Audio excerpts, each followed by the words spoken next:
Okay.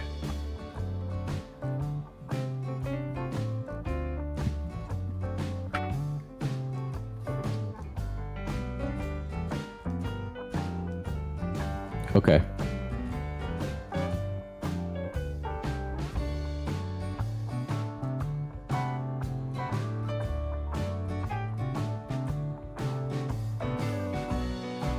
Okay.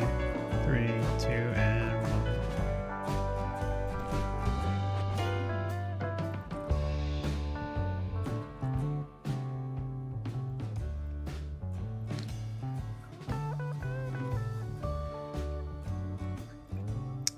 Hello, everybody. Happy weekend. Happy Saturday, or whatever day it may be where you're residing or hearing this in the moment. Hope you're all doing well. Welcome back to Forever Conscious Research Channel. Today we'll be doing a co-commentary with Harold, and we're going to be going over the pre-birth memories of Sandy Briggs, and there's also a few others that have a weird link with Sandy. It's not necessarily weird when you think about the way this place functions and other things we've talked about, but it's interesting to say the least. And so we're going to be going over choosing a life, training for Earth, setting, like the setting that she's around prior to arrival, meeting others, and there's a bunch of other stuff too. And I think you're really going to like it. You're going to also hear some things about the perceived karma and judgment and how that plays a role in the deception. So anyways, wanted to welcome you all and really look forward to it. And hello, Harold. It's great to have you. How you doing, man? I'm doing great, Mark. Thanks for having me again. Okay. And hello, chat. Hey. Yeah, so I'm looking forward to this one. Are you familiar with Sandy Briggs at all? I am not. Okay. All right. So I'm excited though. yeah. Just curious how the mic levels seem between Harold and I. Are either of us lower or higher than the other? And should be okay, but I've kind of got this different setup going, and it's hard for me to know for certain. So feel free to pop something in the chat with whatever you think there. Okay. So let's start this in the meantime. Okay. All right, here we go. Thank you for having me here again. I've spoken with Yvonne's group a number of times, and it's always a pleasure to come back. The last time that I spoke was at her group, but it was at the ASCSI conference, and I spoke twice with another person who also has pre-birth memories. We found each other, and we both remember each other from that realm, and which is very unusual. And he told me about some other people, 2 women that also recently contacted him, and he gave me their phone numbers. And so I waited a while because this is so new to me, and it just blew me away. But sure enough, I did have memories. When I contacted the first woman, I could not believe all the things that I had in my mind and hers, and they connected. And then later on, I contacted the other woman, and all of us do. We all remember each other. So it's true, and there, in the past, there have been other people in this world who have pre-birth memories, but anytime they try to share, this world rejects it, and many people get murdered for it, you know. So it's something, it's not easy to share, but yet it's true. And I think it's time, because when I first found out about Roy Mills, I do have his book with me, if I can get it over here so you can see his book. He wrote The Soul's Remembrance. I don't know if any of you have ever read it, but he was born on earth with his veil very thin, and he remembers heaven from the very beginning. When he was a baby, he knew what was going on around him. He didn't have the baby mind, you know, and he had abilities that go in and out of his body at will.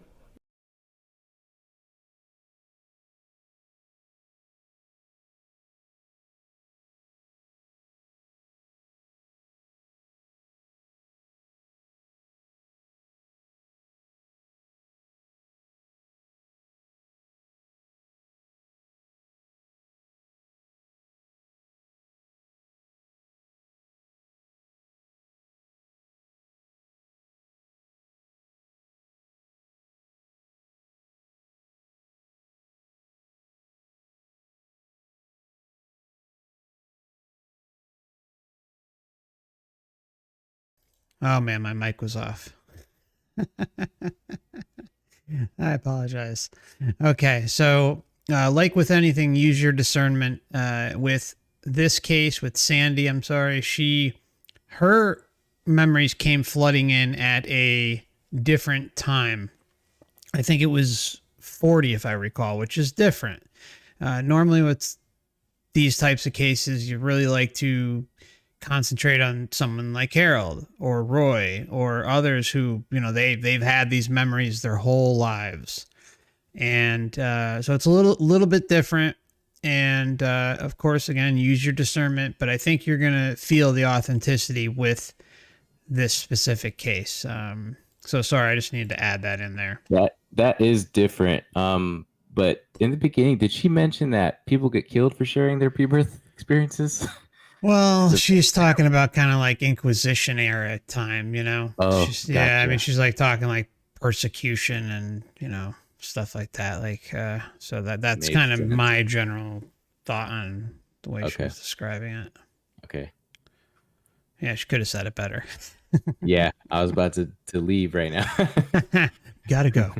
Yeah, I gotta go now. Out of body experiences. No, I didn't have that, but he did. And another person that I connected with is Karen Baldwin. And you have a copy of her newer version, but this is the version that I bought. She has a couple versions. They're basically the same book. It's just she just updated it. But she has pre-birth memories, and she talks about it in her book too. But when Roy told me about these people, I never knew them. So it was just really hard for me. It took me many years to finally say, okay, this is real, this is true. Even though I knew it's true, something inside me is just like, whoa, this is too woo-woo out there, But after I read Roy's book, I told him I had a near-death experience. He called me after I wrote to him, and he wanted to know about my near-death experience, so I shared it with him. And he was very open to it because I was so happy, because my experience happened in 1984. And every time I tried to share it with family, they thought, oh, it's just a strong dream. And I said, it's more than a dream, because not one day goes by I don't think about it. It's always with me. It's always in my thoughts, in my heart. Because in 1984, I went to the light, and I was in the presence of God. And that just changed my whole perception about religion. And I now have I embrace everyone, no matter what their religion is, because we're all connected. God made all of us. And religions are not supposed to be in competition with each other, but it's because of our cultures and not understanding some things and being misinterpreted that religion's got to be, contrast and competition and all that kind of stuff, where it's not supposed to be that way. But I was shown a lot of things about religion, which I did share in my books, but it's because this is needed in the world to hear these messages. And I don't know, it's up to people whether they're going to be open to it or not. But it's trying to help people to embrace one another, because God created diversity. He didn't create us in diversity to fight, but to embrace one another and to learn how to get along and appreciate each other with respect and love above all, because we're all the same, we're all equal, we're all a part of God. Okay, like right away, you hear that, and it's like, it just doesn't seem that way here. Any thoughts on that one, Harold? Yeah, she definitely brought the love bomb back with her, just like myself. It is extremely powerful, Yeah. And yep, when I hear her speaking like that, I see myself a lot. Yeah, and a lot of these other experiences and the years, the feeling, pre-birth memories, anything. It's like that love bomb is so powerful. It's, Oh yeah. You can see how it manipulates. That's the sad part, and the beautiful part to it too, because it exposes it, which That's what I like about it. It's like it couldn't be more obvious that it's being used as a tactic against us. And when you have, I know we talk about this a lot, but how the love felt is more powerful than any love that can be experienced here. Even the birth of your child, or your wedding day, or peak moments in your relationship or whatever with your wife or husband. I mean, it's just, so it's like it encompasses anything that you can even imagine here, which you can clearly see how that can be used as a tool against us. So anything else you want to add before we move on, Harold? No, just that. It just she definitely brought the love bomb, back with her, and wants to share it and spread it, and because it feels good, right? Love is an amazing feeling, and especially when you experience something that's even more potent than the love that you feel here. You want people to feel that. You want them to be like, I know you're going through hard times. Just know it gets better. It's like the what's that term I'm thinking, like when you hang the carrot in front of the hair, it's just something to look forward to. You can hear it in her voice. It's just like you say a lot of times, it's like a drug. Yeah, it's that's the best comparison I can come up with. Yep. All right, let's move along. And so anyways, I read Roy's book in May of 2000, and then that summer in August, my husband wanted me to read the book of Socrates, Plato's book, The Last Days of Socrates. And as I was reading it, I thought, well, it's philosophy. I didn't think it would be very interesting. But he talked about pre-birth memories, and in his mind, him and his colleagues proved that there is pre-existence. And because he talked about these things, they sentenced him to death, because the belief system in his day believed in multiple gods, and he was saying there's one God, that everything came from.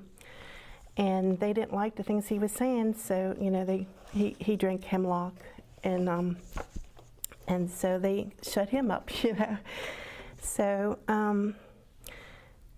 I waited a while, and as I'm thinking about this, when I turned to the very back of the page, is when I was on this page right here. When I opened up the page, this is when Yvonne was saying earlier, I was teleported back into the light. And I can recall, it's like I'm living it right now. It's not like the past. Even though it was before I came to Earth, I'm living it like it's the first time. And I'm with other people, and we're talking about Earth.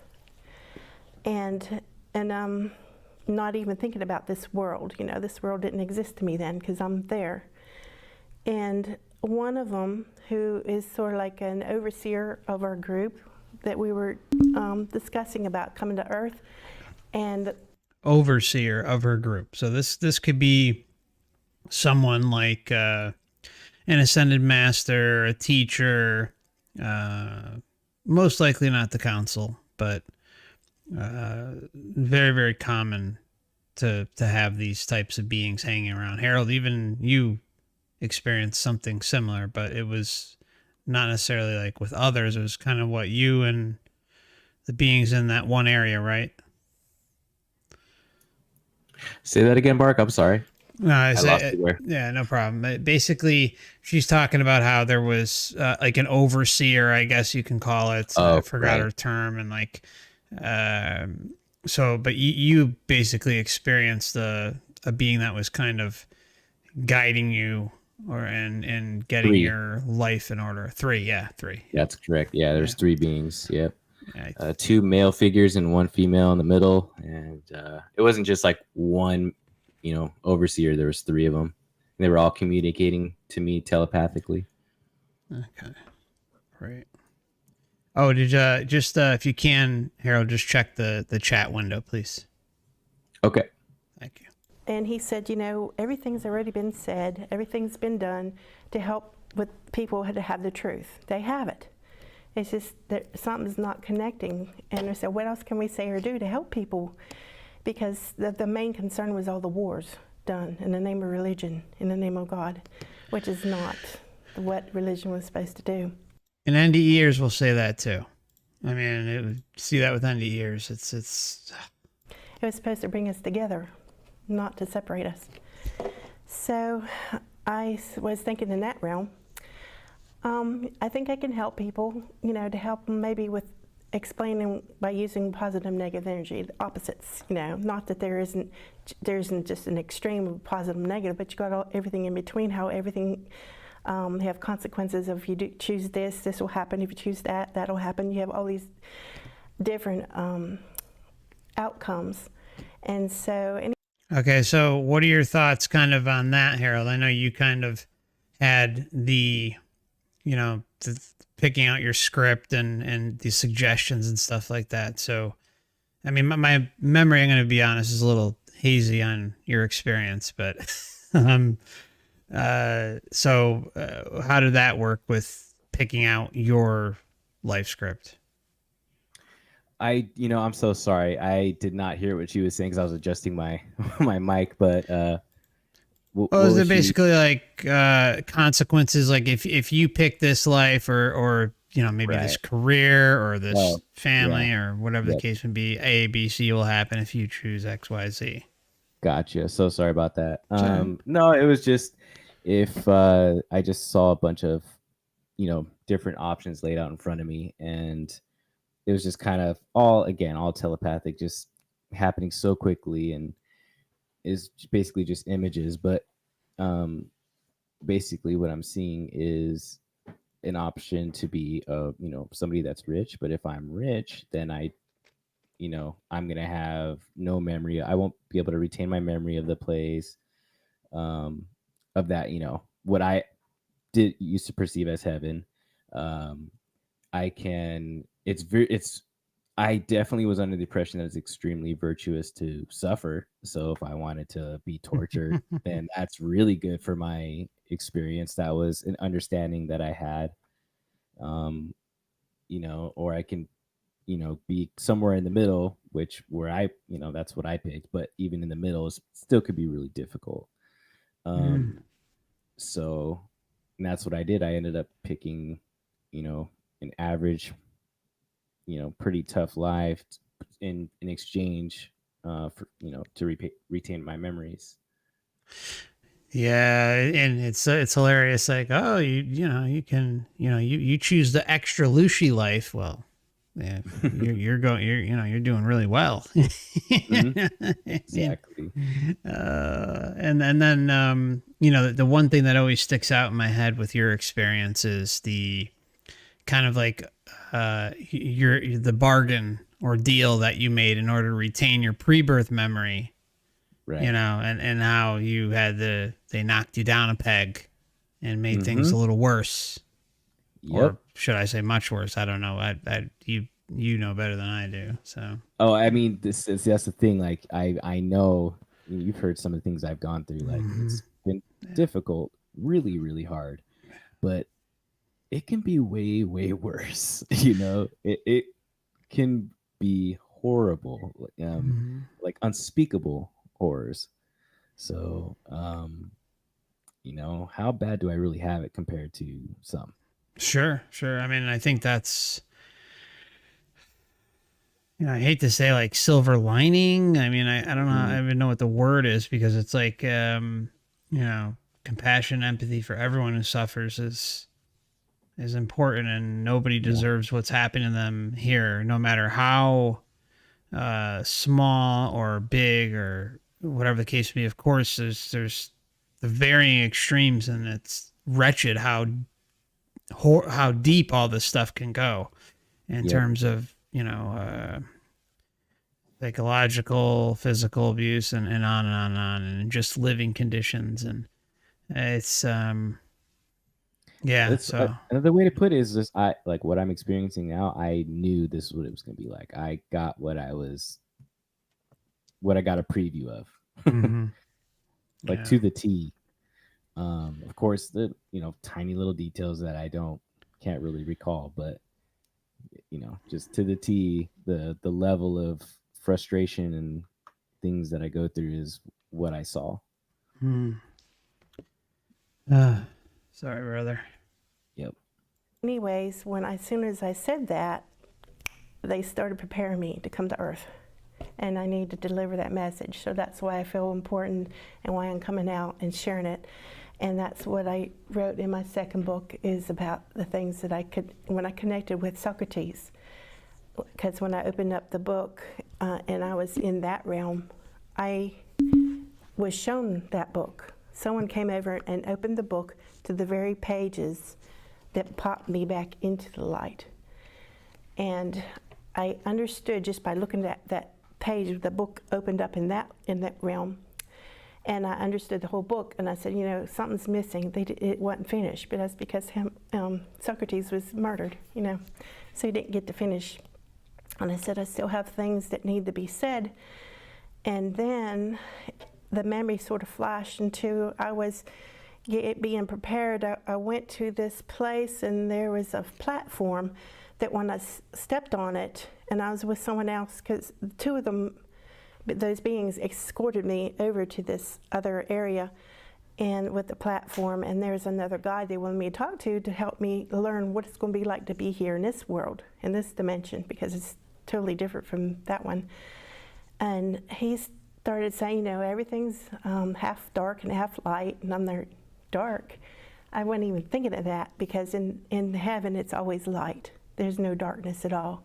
And it just permeates with love and security, and everybody's just getting along. Nobody has if anybody doesn't understand something, it's just a matter of what you're aware of. It's more about knowledge, not about who's right or wrong. Okay, it's about what you're aware of. It's not about what is right or wrong. But still, the karma, the judgment, the sinning, all of that clearly plays a role in these experience cases, especially NDEs and SDEs. It's life between lives, regressions. These things pop up, and even occasionally with the pre-birth memories, there's something like I guess you can call it repentance, or payback in the next incarnation for something that you may have done. It doesn't even necessarily have to be the most recent incarnation that you came from, but even previous. But it's wacky how you hear these contradictory statements, and they pop up all the time. It's like, which one is it? If everything is based on knowledge and everything's loving and this and that, and there's nothing to worry about, then why is the whole karma, sinning, judgment thing involved in any of this? It just defies logic. But yet it pops up over and over and over and over again. There's always these, it's moments like these in experience cases that the whole system just gives itself away. It's like, if it's either one or the other, you can't have both. And just say, oh, well, and then I'll just excuse everything away. It doesn't work. It doesn't work. All right. Sorry. I kind of ranted a little bit there. Harold, you want to add anything to that one, or? Oh, no, not to that. Okay. But when I stepped on this platform, I was out and I saw the galaxy, and I saw the planets like I was out in space. Yvonne has that memory as well. And some of these other people, they talk about it in their books too. And I didn't know them. I'm kind of having these memories, but I hadn't shared with them yet. And so these are the things that when we finally did get together, it just blew me away that they also had these memories. And it was like you were right there in outer space, like you're an astronaut, but you didn't need any suit or anything, but everything was real close. And but he was explaining about how the planets orbit, and and then sometimes it's in the dark, and then it rotates, and then it's in the light, from the sun. And I said, oh, I know what you're talking about, because at first you saying about light and dark, I've been thinking about the energies, like a positive and negative and things. Sorry, Harold. Lucky her, she got an astrology lesson when I was up there. You know what the problem is, Harold? Like, with her experience, sometimes it weaves in and out of pre-birth memory and like almost like an NDE, OBE while she's here. So it's. I lost track of her a few times listening because she just flustered. So I think what she's referring to here is she was like next to her husband or something and left her body. Don't quote me on this because it's a little scattered myself, but I think she was referring to that. But I think what she's describing is what myself and a lot of other pre-birth memories experiencers talk about, and it's like when they show you the realm, and it's like they push you out off of this platform thing that she was talking about.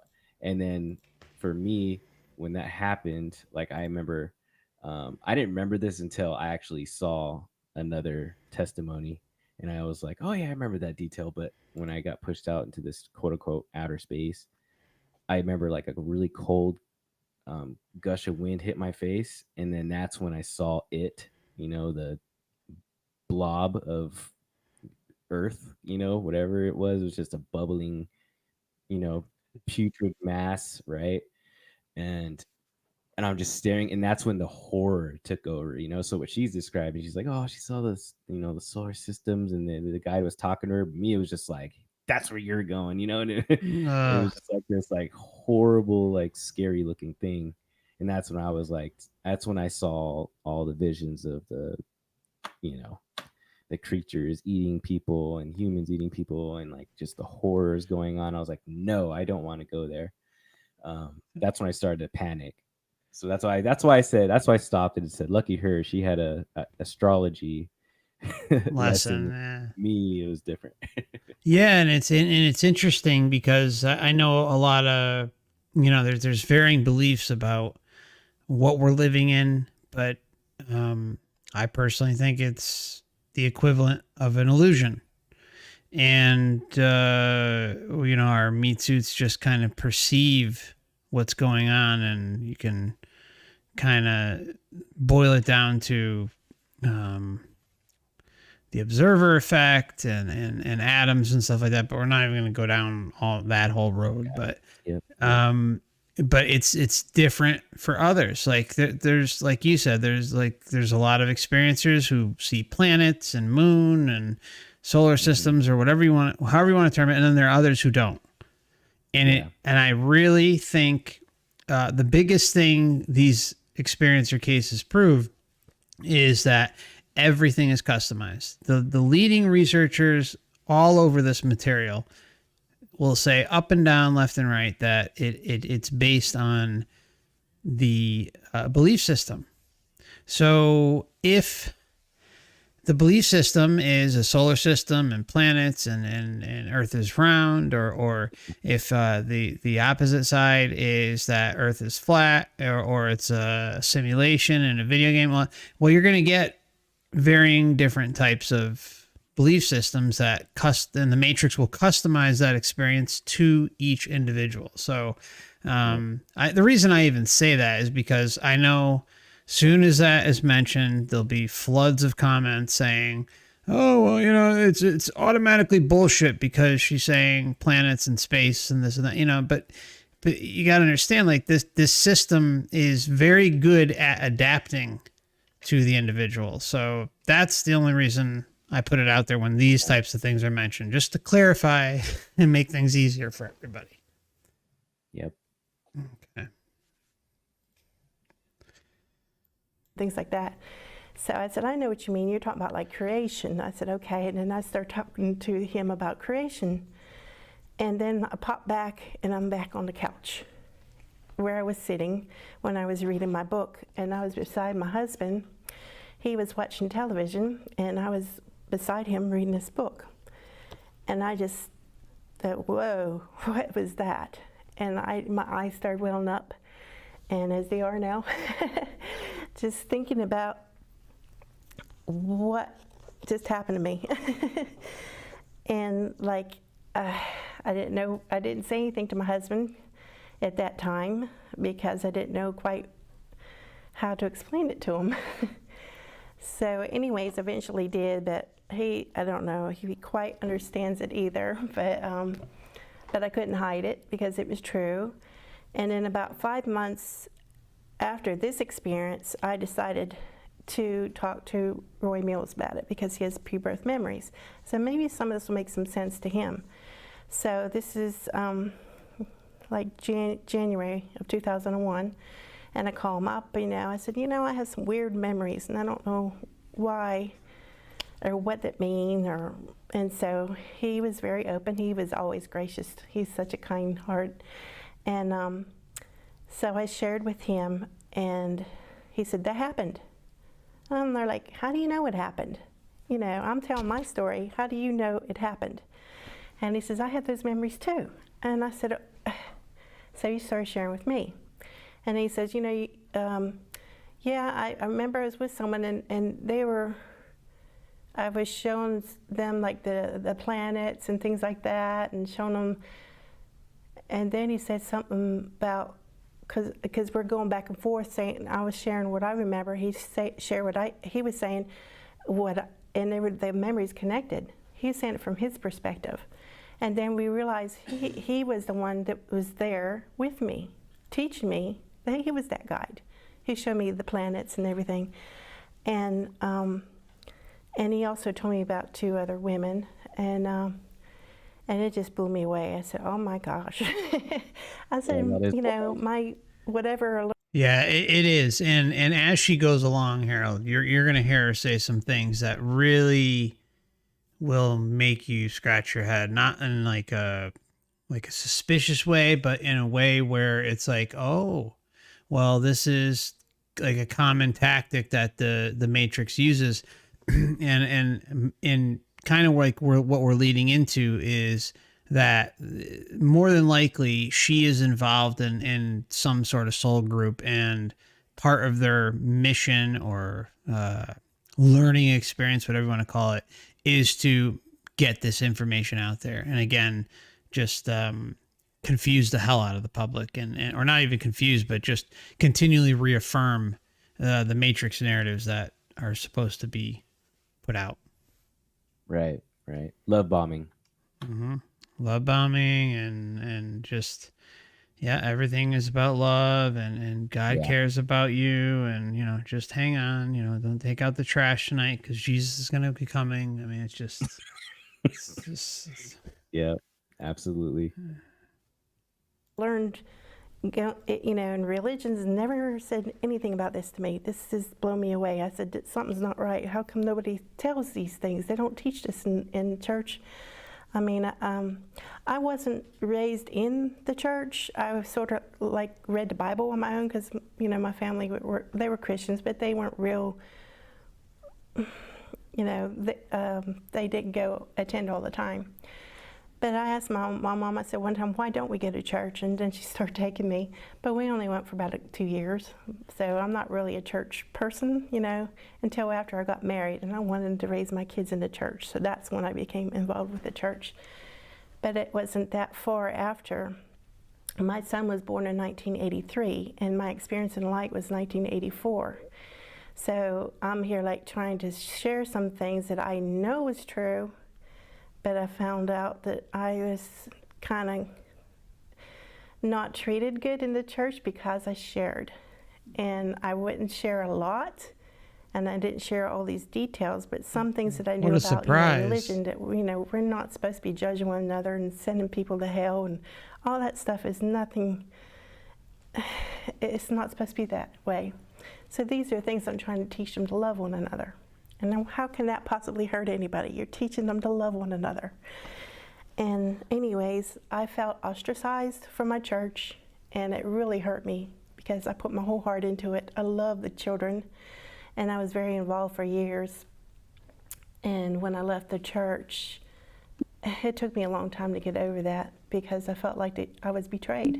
The things that I was taught in church, they talk about heaven, they talk about the angels, but yeah, when you face them face to face, put it in their face, they don't believe.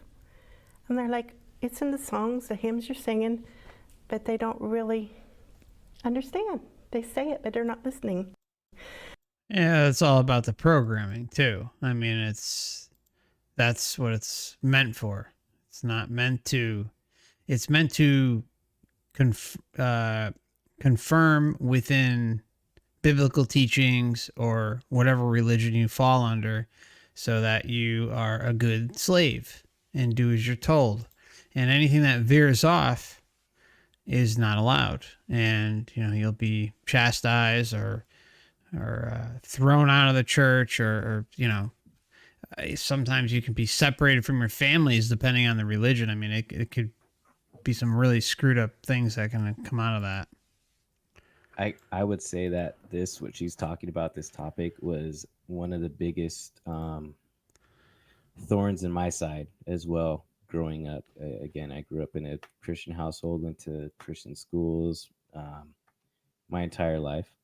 And this has been a memory that I've always had, and it just doesn't jive with religion.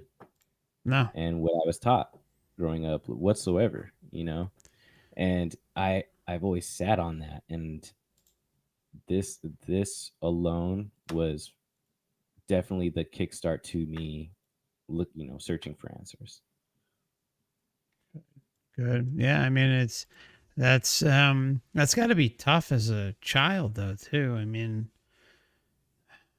yeah, I mean, because in the Bible, it tells you that, heaven is a place with no fear and no nothing. And I distinctly felt and remembered that aspect of it. Like, that was one of the most vivid parts for me, was the fear. So it just doesn't, again, it never jived. The fear component. Yeah, it's the same with me. I mean, I've shared my story where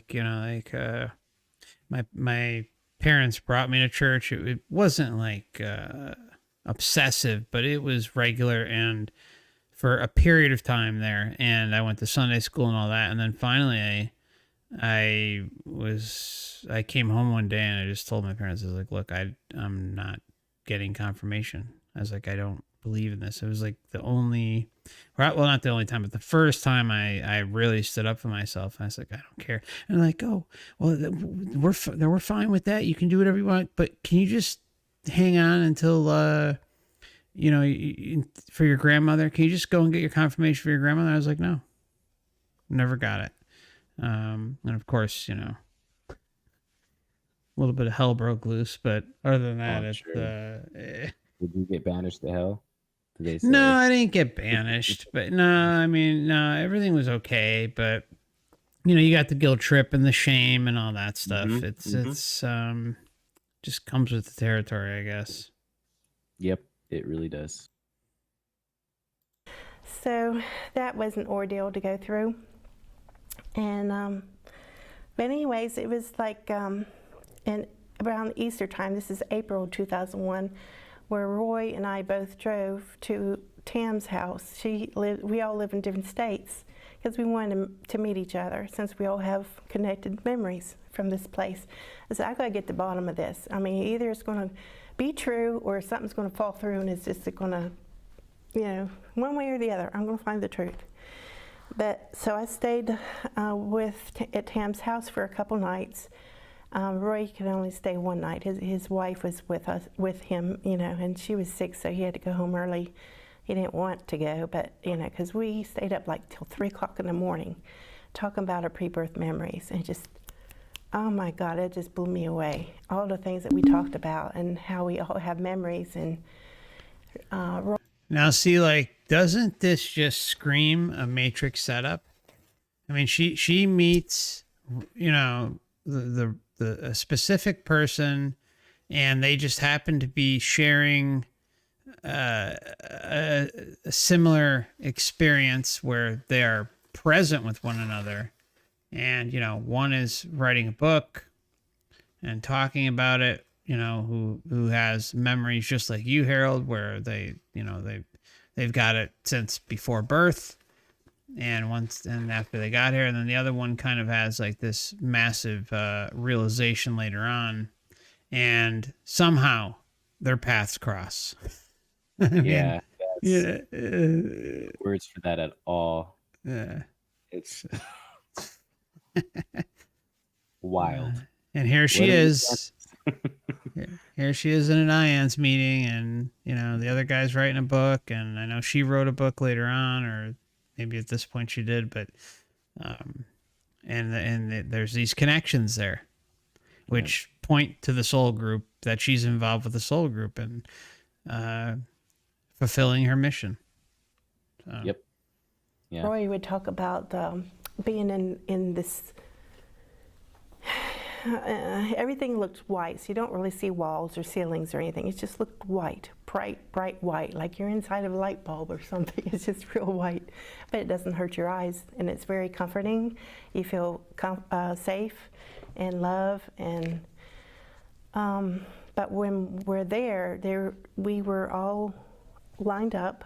There's different places in heaven, but in this particular event, we were lined up facing the front, and there was a throne. And sure enough, I didn't remember this till after Roy was sharing this with me and Tam. And he said that, you know, he wanted to ask God a question. And he was permitted to, and so he went forward. And when he went up to God, he couldn't, at this time, we couldn't see God. It was just like brilliant white light. Couldn't see any physical features in the spirit, you know, even though it's not like us, you know, it's still different. But God led him, and he went into the light, and Roy thought that none of us could see him or hear him. But I was there, I remember, because after he said, it was like if you held an egg up to the light and you see the inside yolk. And as soon as he said that, it popped, and I remembered that incident. I was there, and I know what he said is true because I witnessed it. And I said, you know, I heard it. I was there. I remember. And he said that when he looked around at everybody there in heaven, a lot of us had spots. And you know, and my understanding, it was, and Karen talks about in her book, and I didn't read her book at that time, but she says it's like not really sins, but it's like the areas in us that we need to learn. It's where we weren't knowledgeable, and they sort of showed up, because when you're in that bright light, right in God's presence, God sees you. He knows what you need to learn. I mean, he just knows. And those were, the little spots are kind of indications of where they need to learn. I don't know, it means something in the spirit world, not here, but there. Okay, so what we're hearing is how it, you know, if a being has holes or spots, that it's an indication of things that they need to work on. And this goes to the whole scam of this entire system. It's like, oh, well, you need to work on this. You know, you need to reincarnate another, 30,000 lifetimes and work on empathy and love and compassion and hatred and anger, or whatever the case, whatever they've convinced you of. And it just goes on and on and on until you wake up, until you realize how deep the scam goes there. But they're very good at hiding it. That's for damn sure.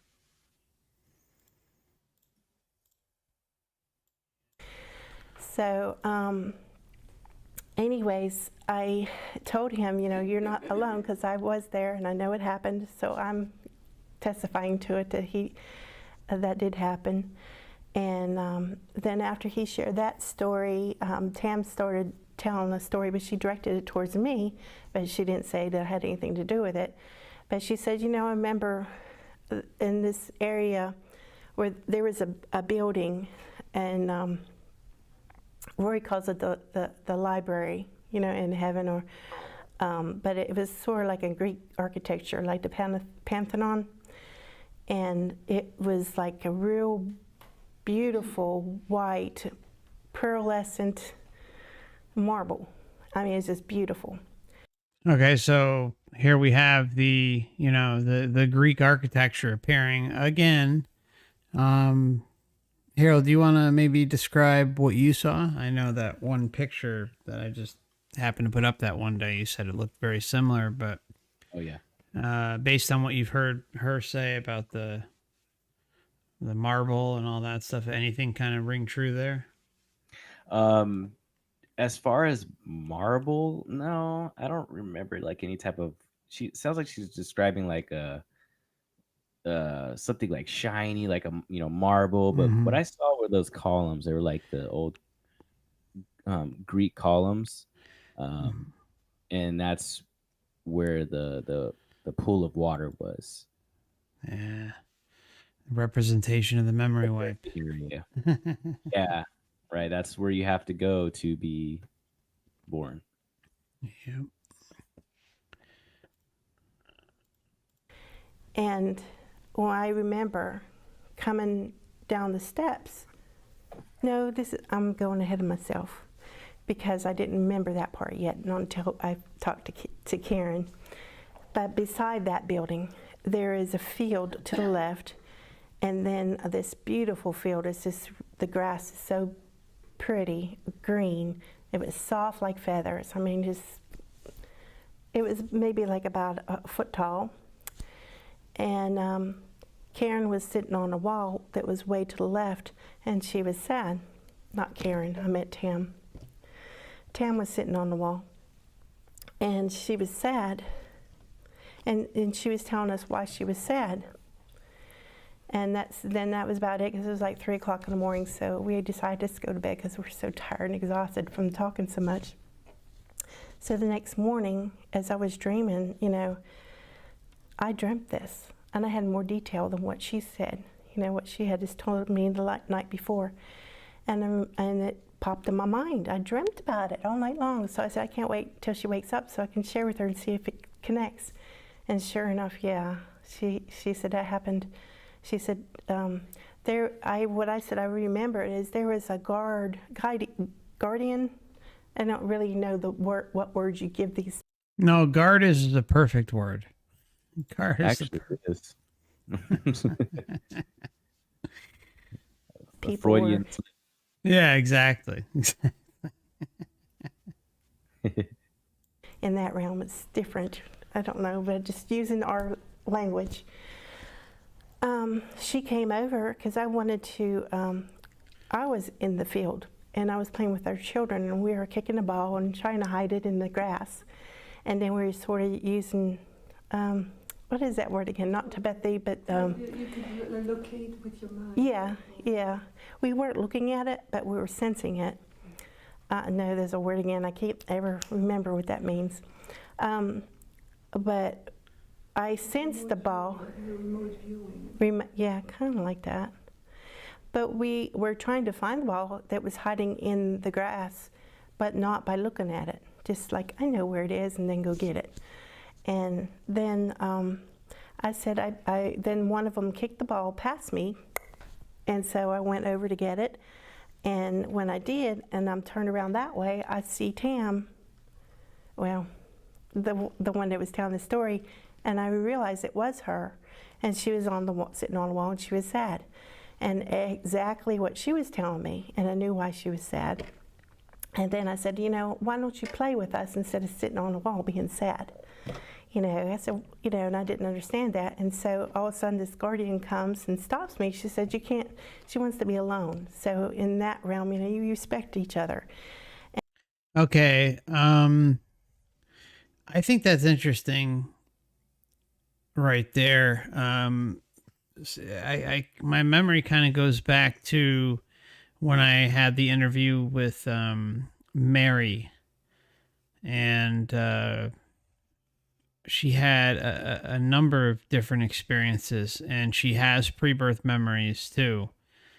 And in her case, she was kind of sitting by a tree with friends, and then basically got tapped on the shoulder and said, okay, we need you down on Earth, and, all the typical BS that came with it.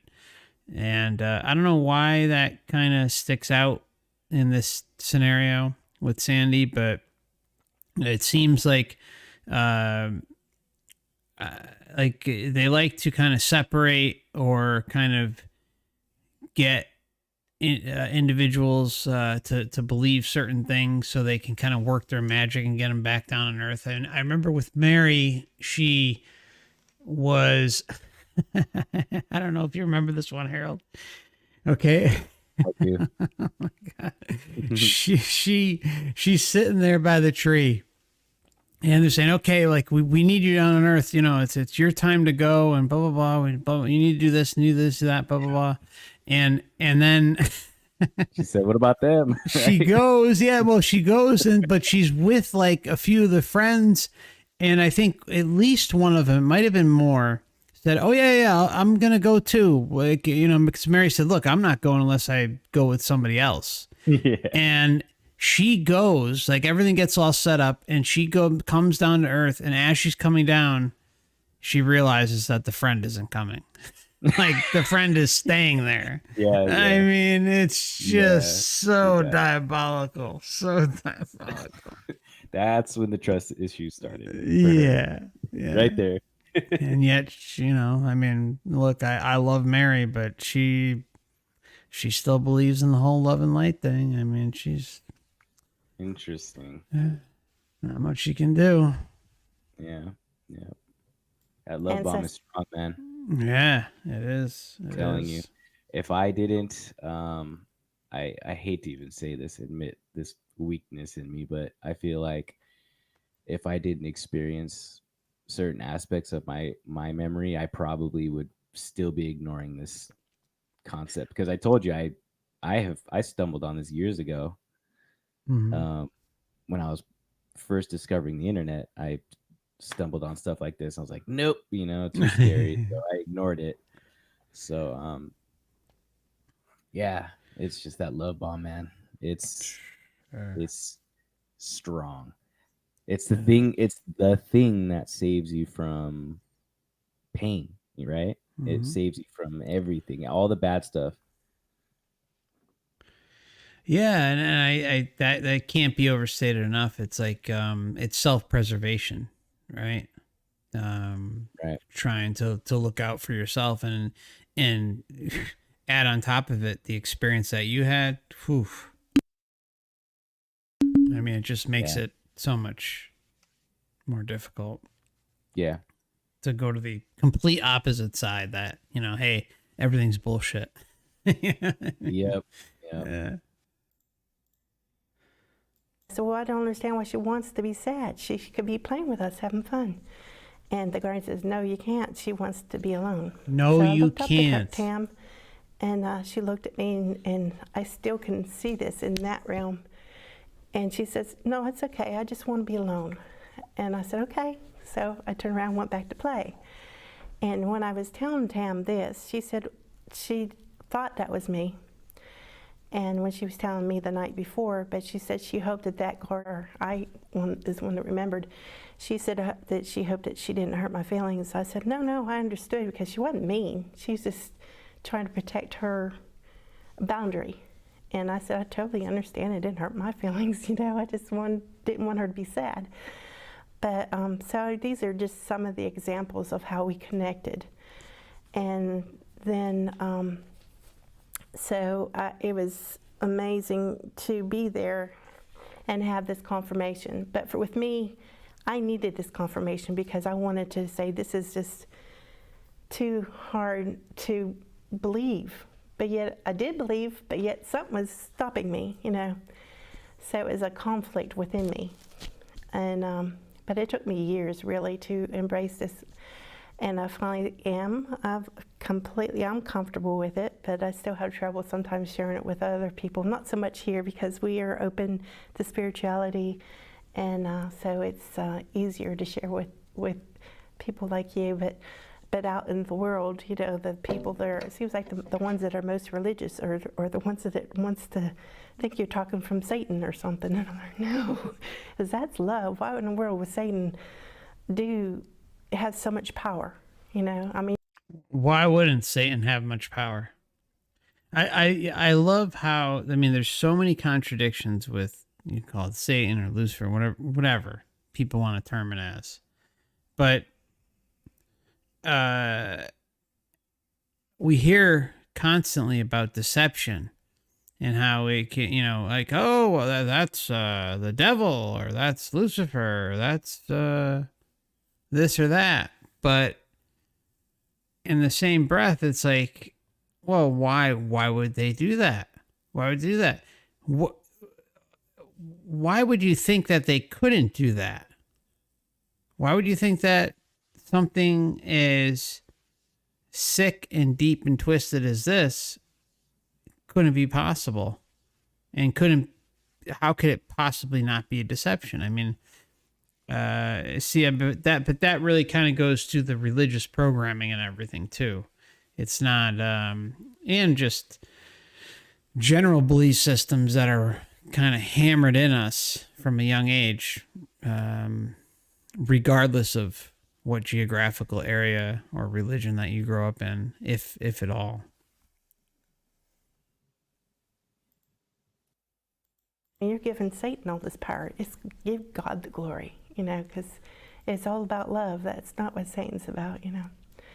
So I was just amazed with all the information that I learned, and it seemed like the more I'd think about it, the more things would come. They just kept coming and coming.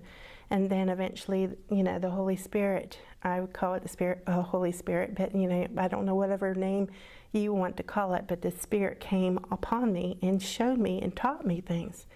And, you know, the Bible talks about it, and the Quran talks about it. You know, all these different religions talk about it. But yet I don't think, it's just like in the church before, they say it, but they're not understanding it. It's there, it's true. But, you know, but it's just something isn't quite connecting with them what it's really saying. And so I opened up to more memories, and I connected to someone, and it's related to Islam. And I wrote about it in the back of my book, and trying to help people to learn that, you know, that we need to get back on track, you know, get back to the path of peace and love, you know, because that's what it's about. And as long as we're on that path, we're doing good, and God will help us along that path. But if we're on the side of those who are trying to control and manipulate people and telling people to kill one another, I mean, why would God create some diversity and then have us kill each other? I mean, it's just insane. Why would God do such a thing when God is merciful and compassionate, you know? Okay. All right. Yeah, I mean, I understand why Wake Up wants to to bail. God is merciful and compassionate. Well, why again? Well, where is God? Where's, you know, we have this absentee God or source or creator. God is all loving and merciful, but allows the type of shit that happens here to continue. Put that in your pipe and smoke it, because it's nonsensical. Everything that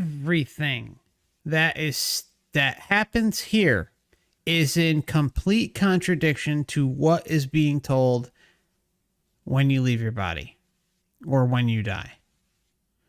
That's just what it's evidence. It shows it in our face constantly. And it's a total clown show. And but it works well. I mean, again, I hate to give credit to this system, but it really is a well thought out shit show. So I don't know, you want to add anything to that, or got any thoughts on what you said? It's just a well-oiled machine, and one of the biggest culprits that I'm seeing, that it's kind of simple. It's just the love bomb. And, you know, suffering is a virtue. So that's what makes them excuse all the nonsense and deceptions, because love bomb, because love. It's the same thing. They say it over and over and over again. And again, that's what drives them. It's everything. Again, suffering is a virtue to these people. And it can excuse everything, right there. Mm-hmm. That excuses all the bullshit. That is the weapon. Mm-hmm. Yeah, I mean, and it's crammed down our throats. So it's like, oh, well, you know, things are the way they are. You know, God's been busy and, you know, has a lot on his plate, and but he still loves you. And you know, we all, you know, there's suffering in the world, and just eat it up and deal with it. I mean, it gets better.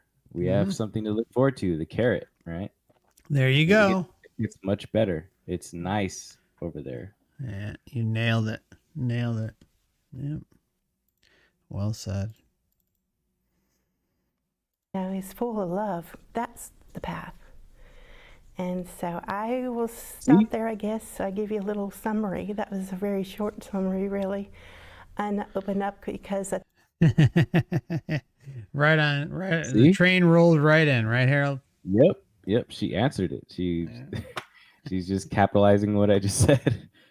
You know, it's that's what it's all about. It's kind of simple when you think about it, because it excuses everything. I think Yvonne wanted to have more question than answer. So Would you like to explain the episode where you were in that class teaching to come on Earth, and then with the other friends, and also when you were preparing your life on Earth with the two angels? okay. That'd be great. All right. All of us remember this. And I do have, I typed up some of the things that were in their book, so I wouldn't have to take too much time to get to the pages. This is from Roy's book on page 94.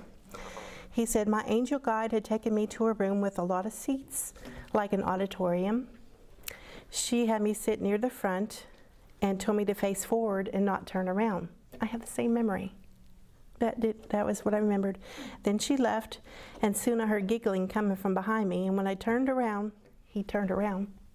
You know, he was not supposed to. I have that memory because he did it.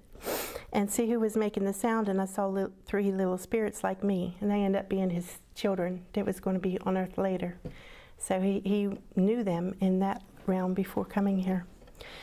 And then when I talked to Karen Baldwin, is the name of her book. Do I have it out here? You have, oh, it is here. The Awakening, but this is an older version. She's made 3 revisions. There's one called, the second one's also Awakening, but it's the blue and purple background. And then she did a third one that has a yellow, and it's just called Awakened, past tense. But they're basically the same book. It's just being updated. But when I talked with Karen on the phone, we talked for about an hour, and it just blew me away. She says, don't you remember when we were in that room, there's this bright light in the middle of the room? I said, I don't know, I didn't turn around because it was in the middle, and I was towards the front. And she said, and that was God, His presence, you know. But she was telling me things, and I was telling her, I said, you know, I was sitting on the front row, and she said, row? She says, that's not right, there weren't any benches. And I said, no, I don't mean benches. I said, we all had our own individual chairs lined up beside each other, and they were in rows. And she says, that's right. I said, okay. And every time, like, I'd say one sentence, she'd stop me again and say, no, that's not right. And I had to clarify it. And she said, yeah, okay, that's all right. And that kept on going on for a while. And I said, you know, then Roy stood up, says, well, Roy, is that his name? I said, well, I know he had a different name in heaven, but that's his name on earth, and it feels like it was him. And so again, we have the connection being made.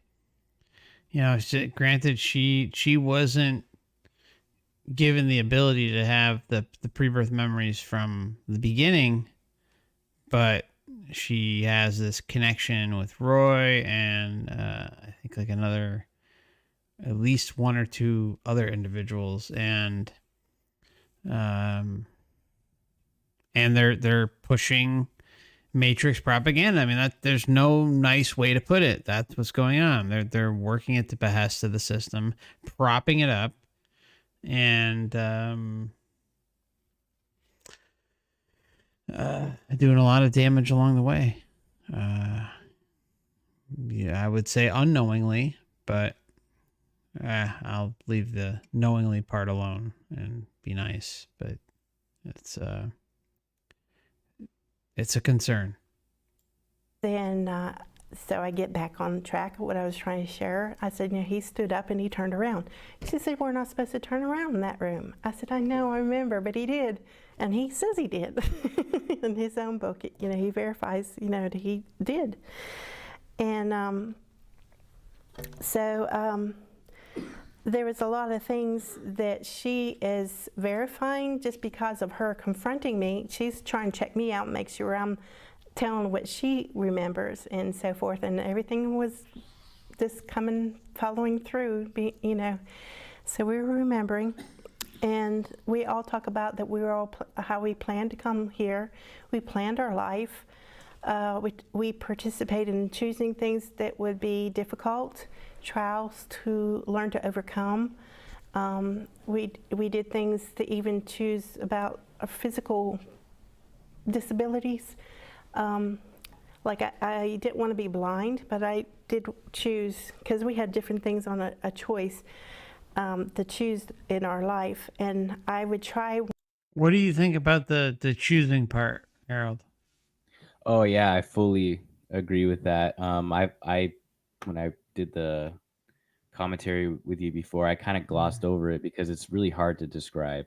But it's really instantaneous. It's very fast. But the most detail that I remember picking was that I wanted to have a male body. I wanted to be male, and I wanted to be athletic. I wanted to be capable. And I got that. Oh, and I said I wanted to be decent looking. There you go. I wanted to be decent looking. So do you think do you think they tried to overwhelm you? I don't think so. I think it's because the way you experience things up there, it's just different, I don't think that Overwhelming was isn't really a thing, maybe. It's just it is because of just being there, Okay. Because again, that The love bomb. the sense, your senses are just way more expanded. Your vision, your hearing, your everything is just like times infinity, right?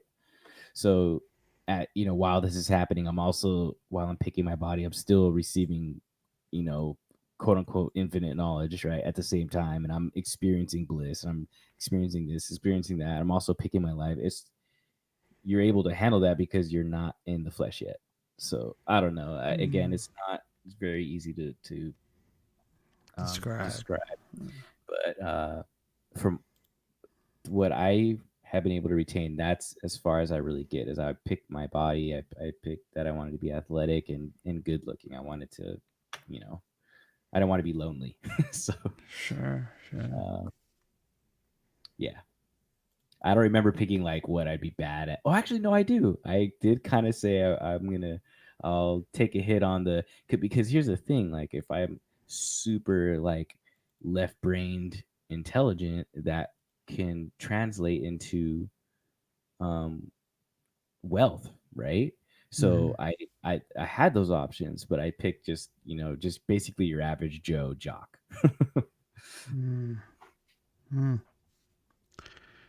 Yeah, it's you got the scales there. It's like you're trying to balance them as best as possible, I guess. And then also, besides being, I'm definitely not a quote unquote left brain person. I have terrible reading comprehension, blah blah blah blah.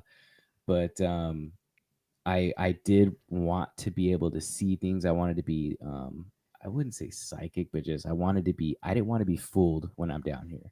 So I didn't allow myself to be blinded to like the spirit realm, essentially. Yeah, and that's that right there is probably single-handedly the reason why you progressed the way you did. Yep, absolutely. I didn't want to be.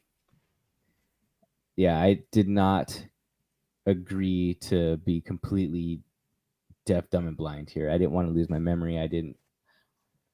I just, yeah, I would not allow it.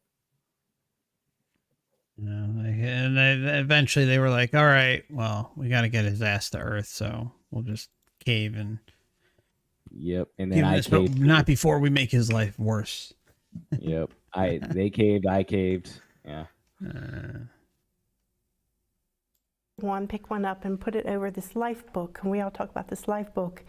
That when it's like on a big book, but it's sitting on a table, kind of like this, but flat.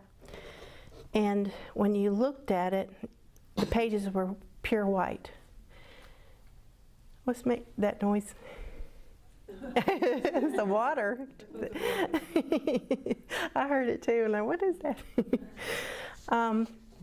So when you picked something up and held it over the white book, it would show you what it would do in your life, because the pages would just start coming alive, and you would see in your life as if it was happening right then and there, like looking at TV, but it was real. Well, it's like you here. I mean, you're right here in real life, sitting there. But it was sort of like that. So it's TV, but totally enhanced. So we see how these choices that we tried by putting it over the book and saw how it affected our life. And I said, no, I don't want to experience that. So I put it back. And then I would go down, and the things that were at the top were the more difficult things. And it got easier and easier as you went down. So I eventually went down to the middle when I tried that one. I said, I think I can handle that. So I kept it. So I didn't want it to be too easy, because I knew that the more difficult things you do, the more it benefits. I'm sorry. Go ahead. I'm so sorry to interrupt, but No, that's exactly no, please. That's why you're here. the middle one. That's what I did too, you know. Oh. She said she went down the list and picked the middle one. That's what I just said. Middle of the road. Interesting. Fits us, but it's our choices to how severe we want to go through things, you know, and you know, it's our choice what we want to experience here on earth. But there is a lot of things that we learn more through the difficult things in life than we do when it's easy. I mean, if everything's easy sailing, you're not really learning. You're just sailing through life here. And to me, in that realm, I thought, well, you know, that's a waste of a lifetime to come here and not learn. So I was going to learn something. So I tried to not be too severe, but yet not too easy. Try to somewhere in the middle. And I remember choosing, one of the things I chose was to have a difficult marriage, because that was very common. Most of us, majority of us, chose that. And I said, well, if everybody else is doing it, I could do it too. I mean, think about that. A difficult marriage, or even a difficult relationship, that involves, you know, destroying love. I mean, I think that's a hell of a manipulation tactic in and of itself. Like, you know, and it makes the love even more powerful once you die and cross over and deal with like the love bomb. It makes it even more powerful. So it's almost like I mean, everything's a psychological operation, but this seems to be a real ace in the hole right here by, you know, building someone up with love while they're here, and then crushing and destroying them with divorce or breakup or whatever the case may be. And then when they pass, they get that relief. You know, here's the love. Remember this? Here you come. Exactly. Okay, before we continue, I just want to thank Ken Albert for his very kind super chat, and also for gifting 5 memberships to the channel. Thanks, Ken. That's very kind and generous of you, my friend. Appreciate you. And would like to also welcome Adam Berkeley, Crimson Wasteland, John Thompson, and Jeff Fields to the Last Timers Club, because Ken was kind enough to donate some memberships. Thanks so much. And AA, thank you so much for your super chat as well. I appreciate you. It's always great to see you. And before we move on, I just wanted to go. Links made a good point in the chat. Link South said, I don't like the attitude that denigrates these people as some sort of informed agents who are knowingly and intentionally deceiving us. They're just growing, evolving. When this approach doesn't work, they'll have to readjust, fine tune. It's what we all have been doing. Why waste time mocking them for being where we were yesterday? Yeah, I don't. I think that's a fair enough point. In the same respect, I'm not necessarily mocking them as individuals. Because what they're doing is they're kind of doing what they're told, right? It's not like I'm trying to attack them as individuals, because what they're doing is what they're supposed to do. It's part of their life script. And until they break free and ask questions while they're here and apply it with discernment or common sense, whatever you want to call it, then by proxy they're still kind of, they're a conduit for the whole system. It's not I'm not blaming them at all, and if that's how I came off earlier, I apologize, because I'm definitely not trying to do that.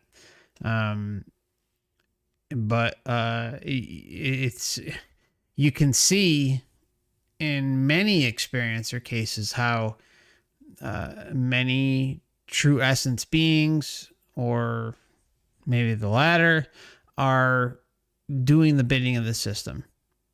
I mean, we've seen NDE cases where they flat out admit that they're doing this, they're doing that, whether it's art or music or something, and they're flat out admitting that they don't even know where it came from, right? I mean, that's not blaming them directly, but their programming has kind of kept them in a certain frame of mind or a certain loop, and that trickles down into the overall population. That's where I have a problem with it. It has nothing to do with them as individuals and trying to find themselves at all. It's just about calling it out for what it is. It's like, this system uses and abuses many true essence beings in an effort to further promote its agenda. It has nothing to do with the individual conduit who's doing it. It just has to do with how it was passed down and what their nefarious reasons are that uses and abuses the ones who are promoting and propping up the system. And for that, I won't apologize. I just think it's not their fault, but you know, maybe I came off a certain way, and if so, I apologize. But I think Mark, you've been more than empathetic and even sympathetic towards like every single NDE I've seen, every single coma person and pre-birth. It seems like if you're talking about the individual, you're talking about the system in itself. Yeah. Oh, it seems like it's, maybe it could come off that way, but I've seen countless times where you absolutely sympathize with all these people that they're going through this, their stupid scripts, their stupid deals that were made, time and time again. But I think all of that is really just directed towards the system itself. Yeah. Thank you. Yeah, I mean that's always what this boils down to, because I can never blame an individual for someone. For instance, we all have our scripts, right, that we came here with, and until you kind of come out of the haze of indoctrination or whatever was going on, or trauma or abuse, and on and on and on, whatever the case may be, if you don't kind of take advantage of how you can look back and analyze the world moving forward and how this place functions and kind of break the chains, then you are basically a sitting duck. You're going to be a matrix marketing representative, whether you know it or not. I mean, that's kind of what we've seen in these cases. Well, not kind of. We've seen it overwhelmingly. It's just, it pops up over and over and over again. So it's up to the individual to find themselves. But does that mean, you don't have compassion and empathy for what they're going through? No. It just means you've got to kind of look at the bigger picture. It has nothing to do with any one individual, but instead the system that produced the fragmented and damaged individual that buys into the system's BS. So hope that makes sense. Yep. And I mean, even speaking for myself, I'm here. I was pretty much an Agent Smith myself. I Sure, put a me video too. out there. I was essentially just looking for people to speak to about my experience. But it comes off, if you watch it, it comes off, kind of new agey, love bomby. But Mark gave me a chance to speak to you guys and learn about all this, and it's been great ever since. But yeah. Thanks, brother. Yeah, it's just that's all we can do, right? All we can do is just research and keep an open mind through our lives. And it may not have been, well, obviously it wasn't the past incarnations, but it depends on the individual. It's it may be this incarnation, maybe next incarnation, maybe 100 or 1,000 or 10,000 or 100,000 incarnations from now, but eventually your essence is going to creep through and take over and say, whoa, what the hell is going on here? And but are you to blame for the indoctrination periods up until that point? Until you awakened? No. I mean, yeah, you had free will, and maybe you could have chosen this or this or that or this, and maybe it would have awakened you sooner. But in the grand scheme of things, the deck is stacked against each and every one of us all the time, each incarnation. So it's up to us to find ourselves, and I mean, really, it's like everything kind of needs to align perfectly within each of us to get us to this point to ask these types of questions, because the system is going to step on your head every single time, or step on our heads every single time that we want to ask questions. Because just look at the last few years. I mean, that's just a small example. Look at religions, all these things, just like with what Sandy was talking about, how she was trying to talk about her experiences, and they stepped right on her. It's that type of thing. It's like if you fall into a certain group, then the hive mind can clonk you over the head and take over and divert you from questioning things further. And that's where the big problem comes in. It has nothing to do with the individual and everything to do with the system that's provided the BS. Oh yeah, we could lose it all. I mean, just think about how fast things happened in 2020. Yeah.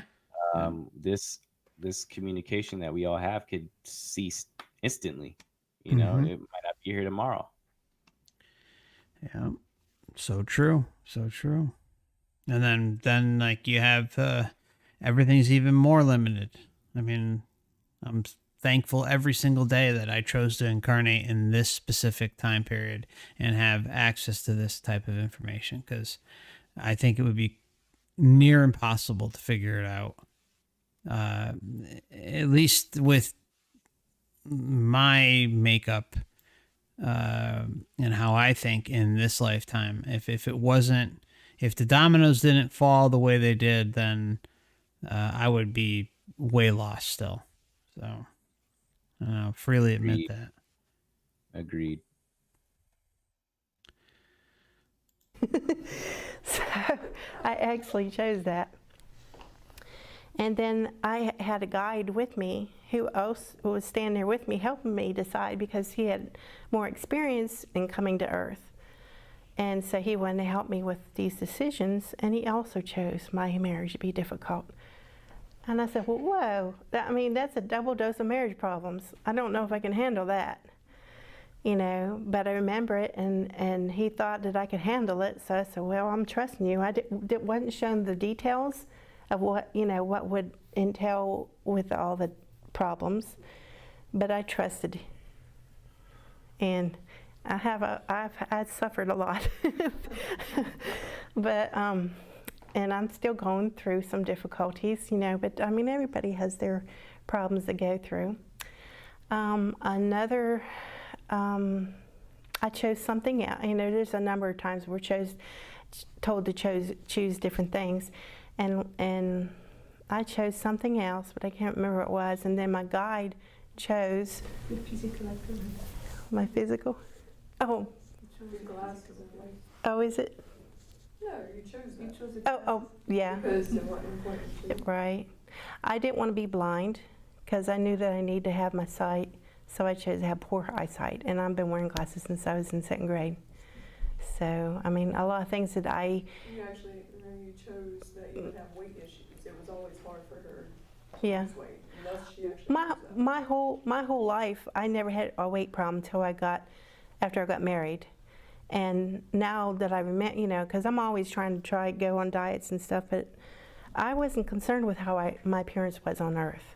But I knew that was supposed to help me in my life somehow, with vanity, because a lot of people get stuck on vanity, and it kind of takes them off course of where they really should go. So it's not good to be so attached to ourselves. We want to look good and presentable to other people, but still, the scheme of things, it's more important what we're here for and what we're supposed to learn and what we're supposed to help others, sharing love and being kind to one another, help each other along the way. And so there's a lot of things that I remember and that I had no idea before these awakenings came to me. I had no idea because I thought I was a victim. I hated the way my life turned out. It's not what I wanted. But yet I remember I had a double dose of marriage problems. So I did agree to it. So I'm supposed to learn something from it. So it changed my perspective. I'm not a victim anymore. So now I look at that, okay, what am I supposed to learn through this? And how can I be kinder? How can I help the situation, instead of just being argumentative, I'm still argumentative, but it's not as much. I have a better understanding. And also my son, I thought I was so blessed to be given my son. And then my guide chose him to be a difficult problem. I said, what kind of... My guide chose him to be a difficult problem. There's a lot of other factors involved that we can't even talk about because she's going to mention some things, and obviously you'll have to kind of listen to what she says and assume how it all relates, but it's the perfect storm. It's like when we come here, we don't know the level of BS that is involved. Or maybe we do the first lifetime, and then we get lost. And, who knows how all that works. But I think once you get here and you're kind of even on just your second incarnation, it doesn't have to be a human, just second incarnation and subjected to the memory wipe, that things can get really messy really quickly. And what are you going to do, right? The system's set up in a way and that you're going to just continue to fall for it, whether it's love bomb or attachments. Attachments are the big one. That's how they get us. And what are attachments? They're love. They're even, basic friendships, stuff like that. It's caring, concern, and it's teed up in a way that makes it as close to impossible to leave as it gets. So I don't know. Just gonna rewind just a little bit here. more. So now I look at that, okay, what am I supposed to learn through this? And how can I be kinder? How can I help the situation, instead of just being argumentative, I'm still argumentative, but it's not as much. I have a better understanding. And also my son, I thought I was so blessed to be given my son. And then my guy chose him to be a difficult problem. I said, well, what kind of, a child is a blessing. How can that Thanks, be difficult? guide. I said, well, parents have trouble raising the kids or whatever. But my son has some, he's bipolar and schizophrenic. And so it's a difficult challenge. And I love him to death. But it's been a roller coaster in dealing with him. And I want him to be happy, and I just worry about that. I would receive dreams, and then they would help soothe me with this, because one time I dreamed like a fish tank, but in this fish tank, my son wanted to be a fish. And I'm there like, but you're a person. I said, you have so much abilities as a person. You could do so much more than a fish. And I was afraid because the bigger fish would come and eat them and swallow them. And I said, you don't want that life. You're a person, in this dream. But that sort of helped me realize, my son's life is what he chooses, and I have to let it go. It's not what I want for him, but what he wants for himself. And I realize, we all are here to explore life on our own terms, what we chose it to be. So. But yeah, fair enough. But there's still this intermingling, right?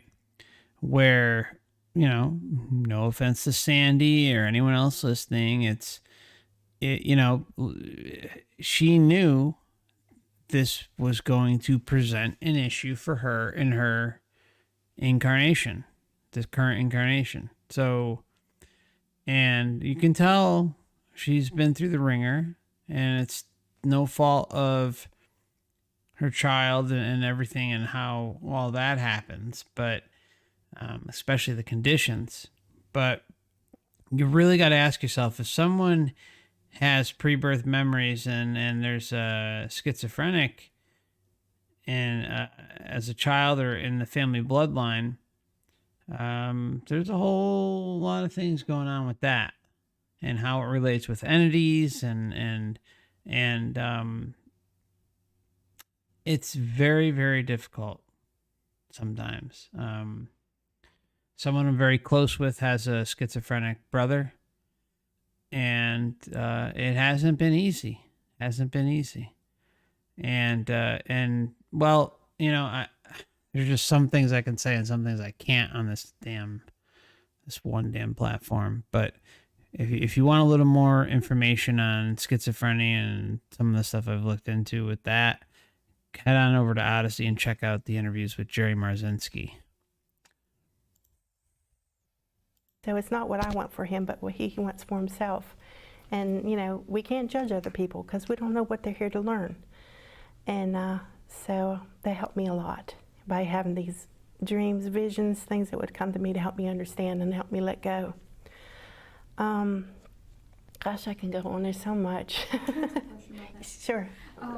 So does everyone get to choose a path or not? Because say you chose that your son would be difficult, but if he didn't choose to be difficult, then how would that work? Do you know what I mean? So does everyone choose their path, or do some get to plan and some don't? It's like you're given these, like the titles, like the heading, like I'm going to have some type of difficulty with my son, but I didn't know the details. Well, no matter. How do you feel about that, Harold? Were you shown anything in relation to your children? No. No?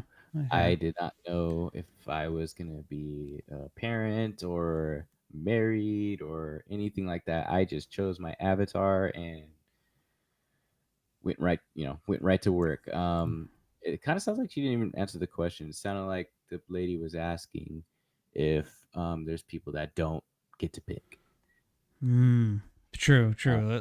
Rewind it just a little bit, see what she says. Yeah. Dreams, visions, things that would come to me to help me understand and help me let go. Gosh, I can go on. There's so much. Sure. So does everyone get to choose a path or not? Because say you chose that your son would be difficult, but if he didn't choose to be difficult, then how would that work? Do you know what I mean? So does everyone choose their path, or do some get to plan and some don't? It's like you're given these, like the titles, like the heading. Like, I'm going to have some type of difficulty with my son, but I didn't know the details. Well, no matter who he was going to be, no matter who I was going to be married to, I would have a child that was like that. But this was a person that God would fit, that would fit there, you know, Whoever's to be. willing. I think it's the willingness. In heaven, if he wasn't willing, they would have found someone else. Okay.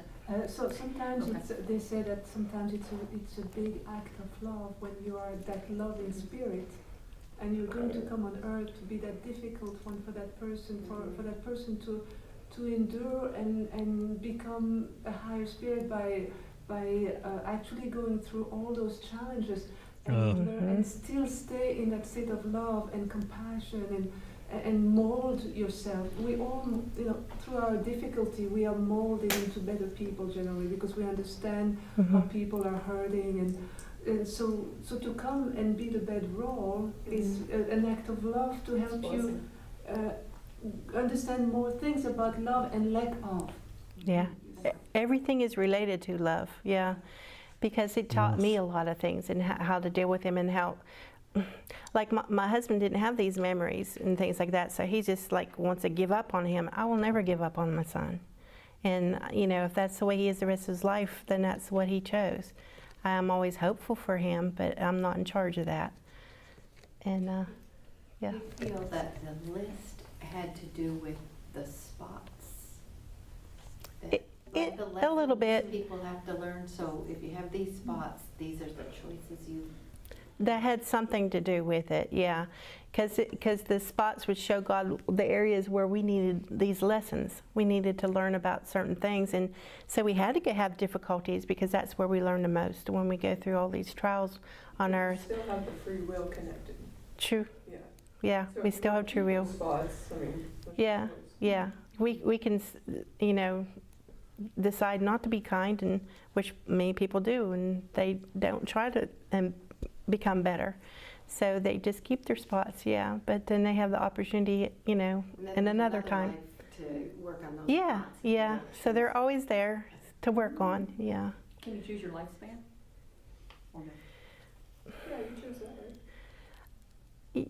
In a way, we're given sort of like, we need to accomplish these things, but we may accomplish them in our lifetime, or we may not, but that's our choice. We're given like, this is our assignment.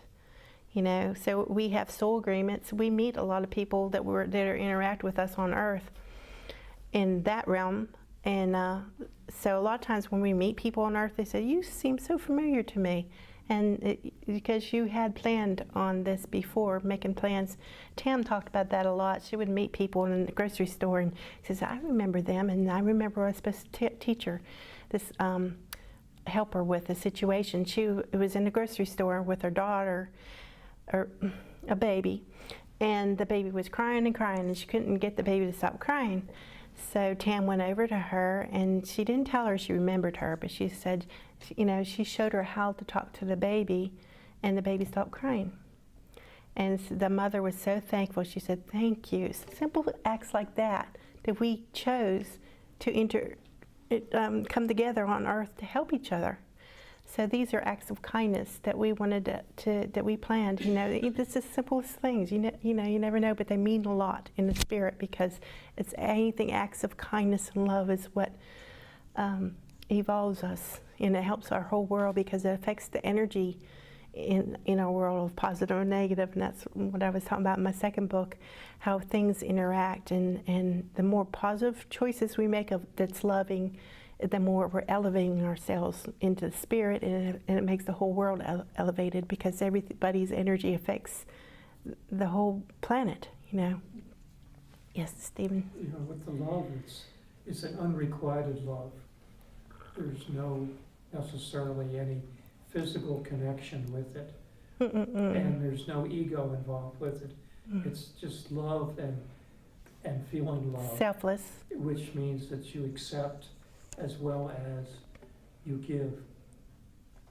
And the entrapment is not there because you're not giving something to get something back. Right, right. You're just effusing, just letting it go and happen. It's a selfless love. Mm-hmm. Yeah. Self is less love, and love is more selfless. So when we come to Earth, we go through a veil because it's difficult to be on Earth with these memories. All right, here comes the excuse train. More excuses. I have the veil. It's thicker than Roy's because he recalled heaven since the day he was born, and he remembers being in the womb and before he went into her womb. I mean, everything. And I didn't connect to anything until I was 39 years old. That's when then it just flooded into me. I said, but it was time because Roy had just published his book in 1999, and Karen published her book in 2001, and I met Roy in 2001. So, I mean, all that was perfect timing. It just worked out, and we did plan this. I remember planning that. I remember in that room up in the light, and we were talking about our planning on Earth and how our missions interacted. Sometimes we had our individual missions, and sometimes we're connected to one another, but everything was still connected to God's mission. We all had a part in it. Everybody does. And I'm trying to think. The point I was going to say. But you're going to meet together here. Yeah. There's seven of you all together? Yeah, 8. No, Oh, yeah. 5, 6, 7, 8, yeah. 5 women.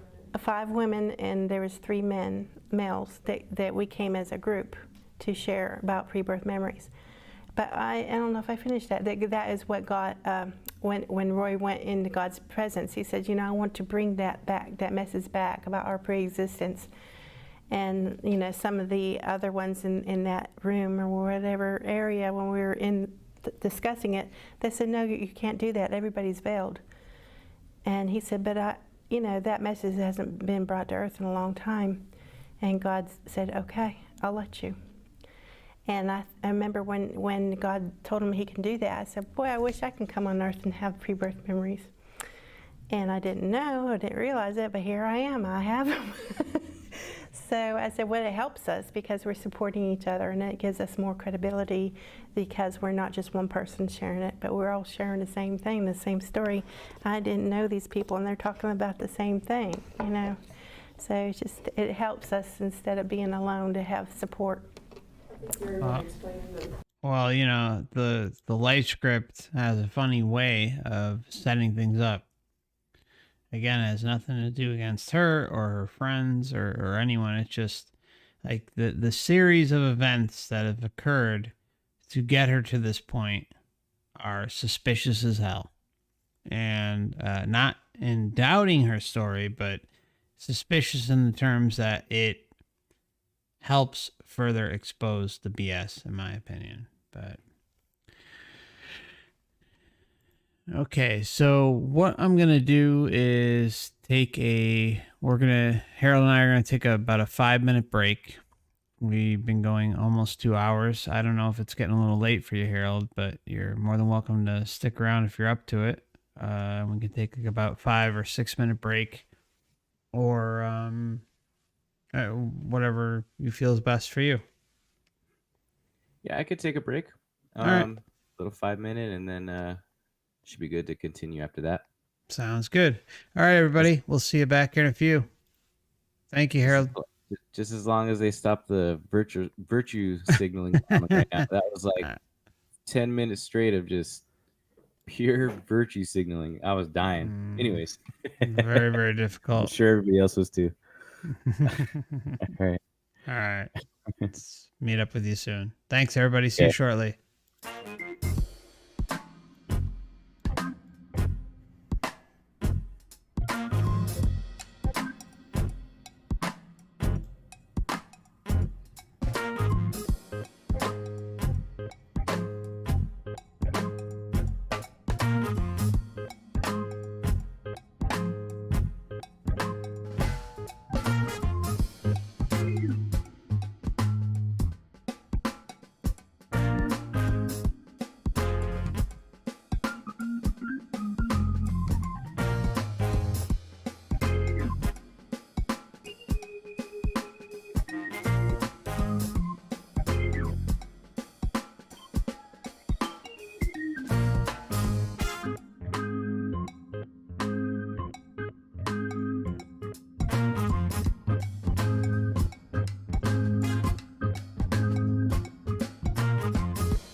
Yeah, I'm back. All right. Going in about 10 seconds. Yep.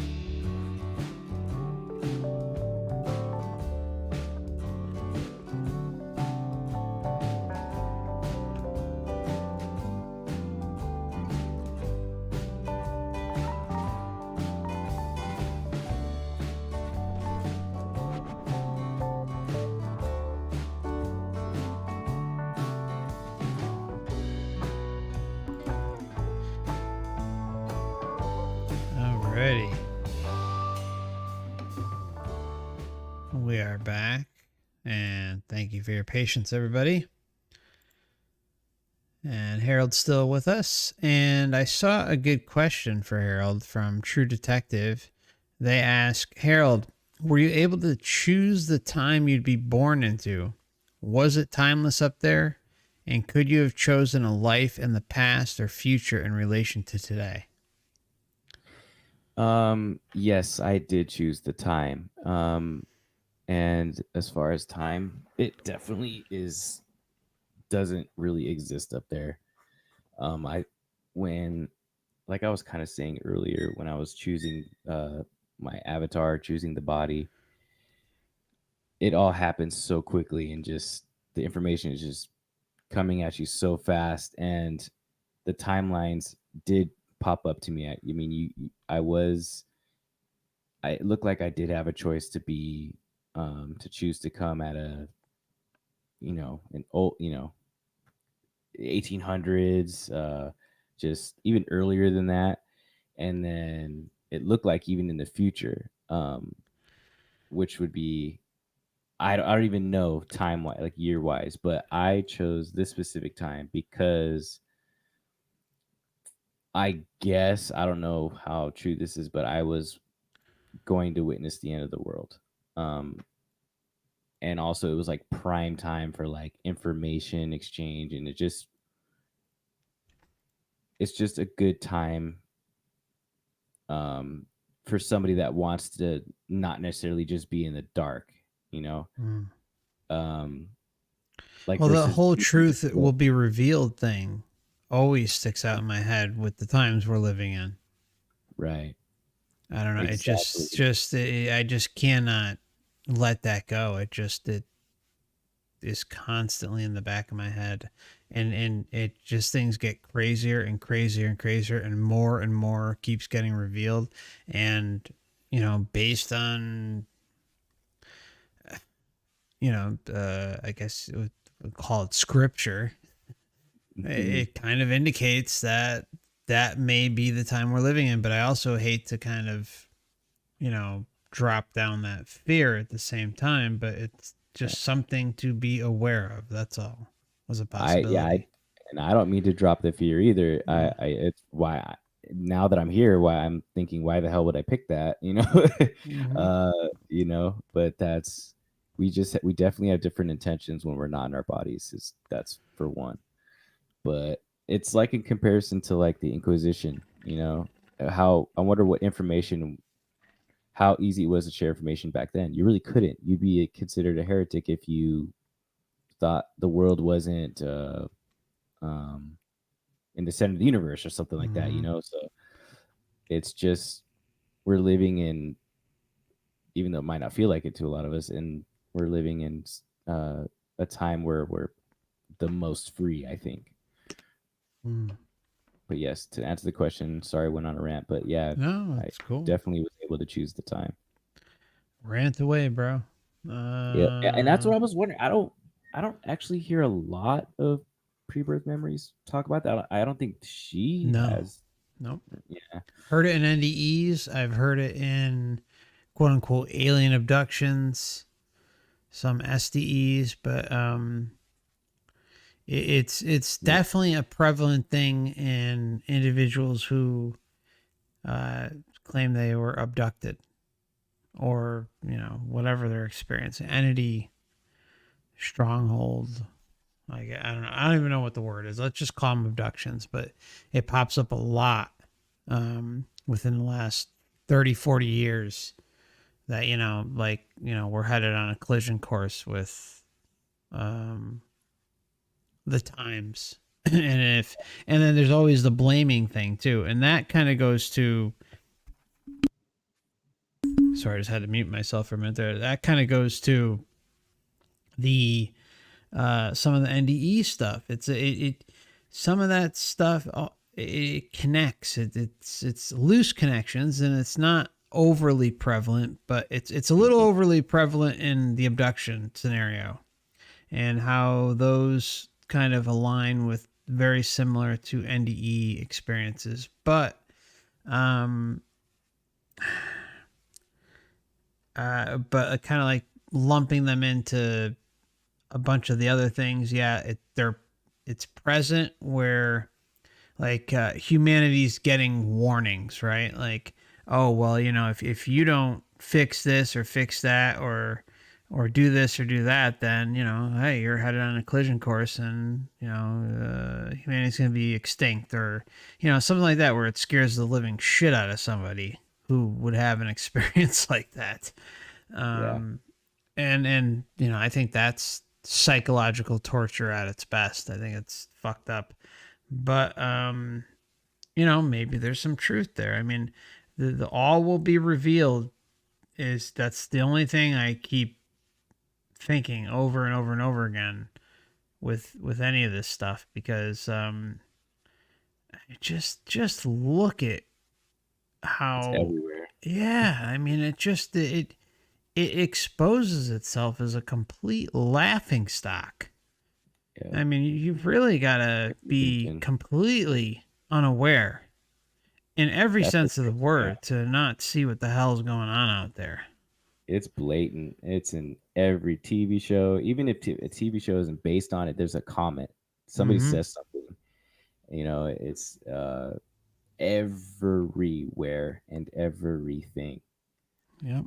And you have the narrative with machines taking over, you know, AI and transhumanism, and like that's none of. I mean, if you look at the transhumanism or the attachments, any of that stuff that kind of links into extending life, it's always the same shit. It's not positive. It's all negative, all of it.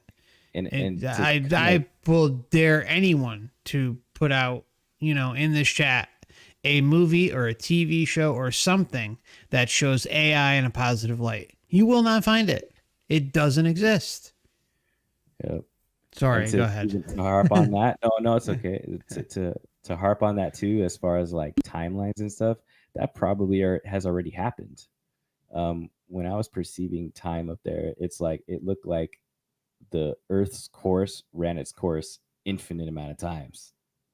There was a beginning and end, a past and a future, many times. And of course, your perception down here, that's like what, thousands, what, millions of years. And then up there, watching that go by, it looks like minutes. You know, it can be fast forwarded, it can be, you know, rewound, and it's unexplainable, and we can't even understand it, you know. That's how I feel about this whole transhumanism thing. I was like, that's probably already happened many times. There's no doubt. No doubt. I mean, just the artwork alone, in my opinion, shows it. I mean, at least at a bare minimum, we see trans species where it's like half human, half animal. I mean, it's everywhere. I mean, it's in Egypt, it's in India, it's in China.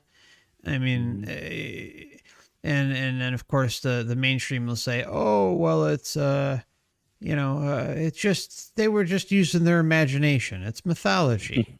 I mean, yeah, they're all doing that. They're all doing it, and like they're obsessed with it.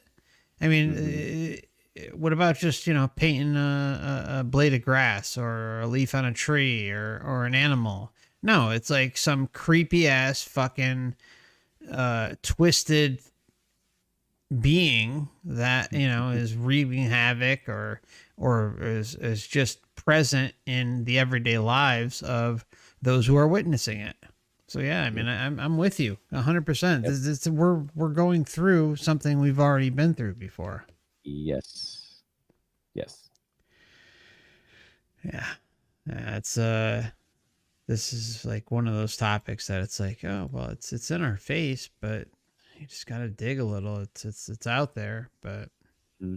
try to hide it and prop everything up as if it's a good thing, you know, and like we're headed in the right direction. And how, I mean, talk about well, one more thing, like talk about diabolical, how, you know, you drive humanity into the ground around the world, into despair, the pits of about basically as close to the pits of hell as you can get. And then you're going to come up and offer humanity a solution to alleviate pain and suffering and depression and this and that. And meanwhile, you're not going to do any of that. You're just going to further control them and distort their perception of reality and everything around them. And once you get the chip installed or this or that, everything will be fine. But no, if anyone actually thinks that's, you know, what's going to happen, they're out of their fucking minds. Yeah.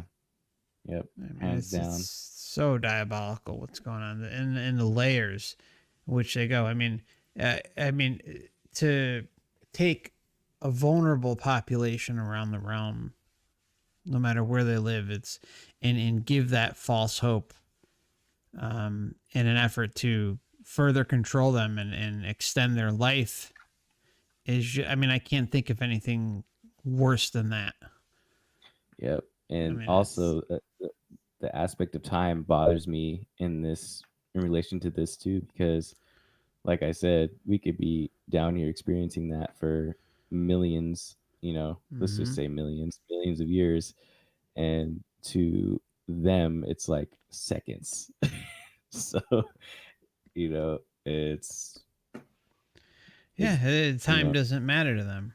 It makes no no. difference. Yep. Mhm. But It's to just us, while we're in the flesh, it definitely does. we feel it every single day. Hmm. All right, so let's move along here. Back to Sandy Briggs. Importance of the veil. Yes, it is very hard.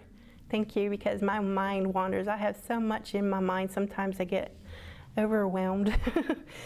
But the importance of the veil, because if we have full memory realm, it's hard to live on earth because that realm is so different, because that realm is so loving and kind, and you know, you don't feel threatened whatsoever. Everybody loves each other. You know, it don't matter who you are. You know, we're a happy family. But on this earth, everything's has so much contradictions, and you know, you got wars and problems of killing and stealing, and I mean, all these things that doesn't happen in that realm. So it's quite a big contrast. But it happens in this realm, right? I mean, it's again, it's like the excuse train rolls in. There's this complete disconnect. It's like, oh, well, you know, if I've had an experience or multiple experiences of different kinds and their love and light and all that, like it just, the blinders, the cognitive dissonance just sets in a major way. And we see it all the time where individuals will just make excuses after excuse after excuse in an effort to prop up this insane asylum. I don't know. I'm just going to rewind just a little bit of that. I think you're going to explain the importance of the veil. Yes, it is very hard. Thank you, because my mind wanders. I have so much in my mind. Sometimes I get overwhelmed. But the importance of the veil, because if we have full memory realm, it's hard to live on earth because that realm is so different, because that realm is so...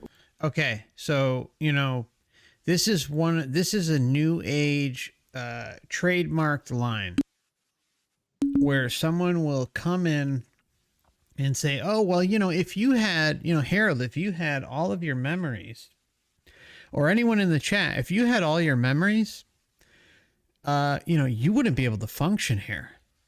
You'd basically be, you'd be depressed all the time and this and that. I mean, can it get any lower? Can the consciousness and lucidity get any lower than it already is? And we're supposed to sit here and believe that, oh, the memory wipe's a good thing. That's what we're being told, not just by Sandy, but many individuals out there that want to try and tell us this. It's no fault of their own, but when does it end? When does common sense prevail? I'm so sick of the excuses. It just drives me out of my mind. Loving and kind, and you don't feel threatened whatsoever. Everybody loves each other. It don't matter who you are. We're a happy family. What about here? But on this earth, everything's has so much contradictions, and you got wars and problems of killing and stealing, and I mean all these things that doesn't happen in that realm. So it's quite a big contrast. And so when you're living on this world and know how it could be, you're like, I choose that one. That's the way I want to live. But then how you do it here. And then when you try to share it with other people, they think that you're making it up. And they think, oh, you're just dreaming it. And I'm like, how can I have all these memories? How can that all be, made up? I mean, it's just ridiculous to even think that, So, and all of us having the same memories, I mean, that's no.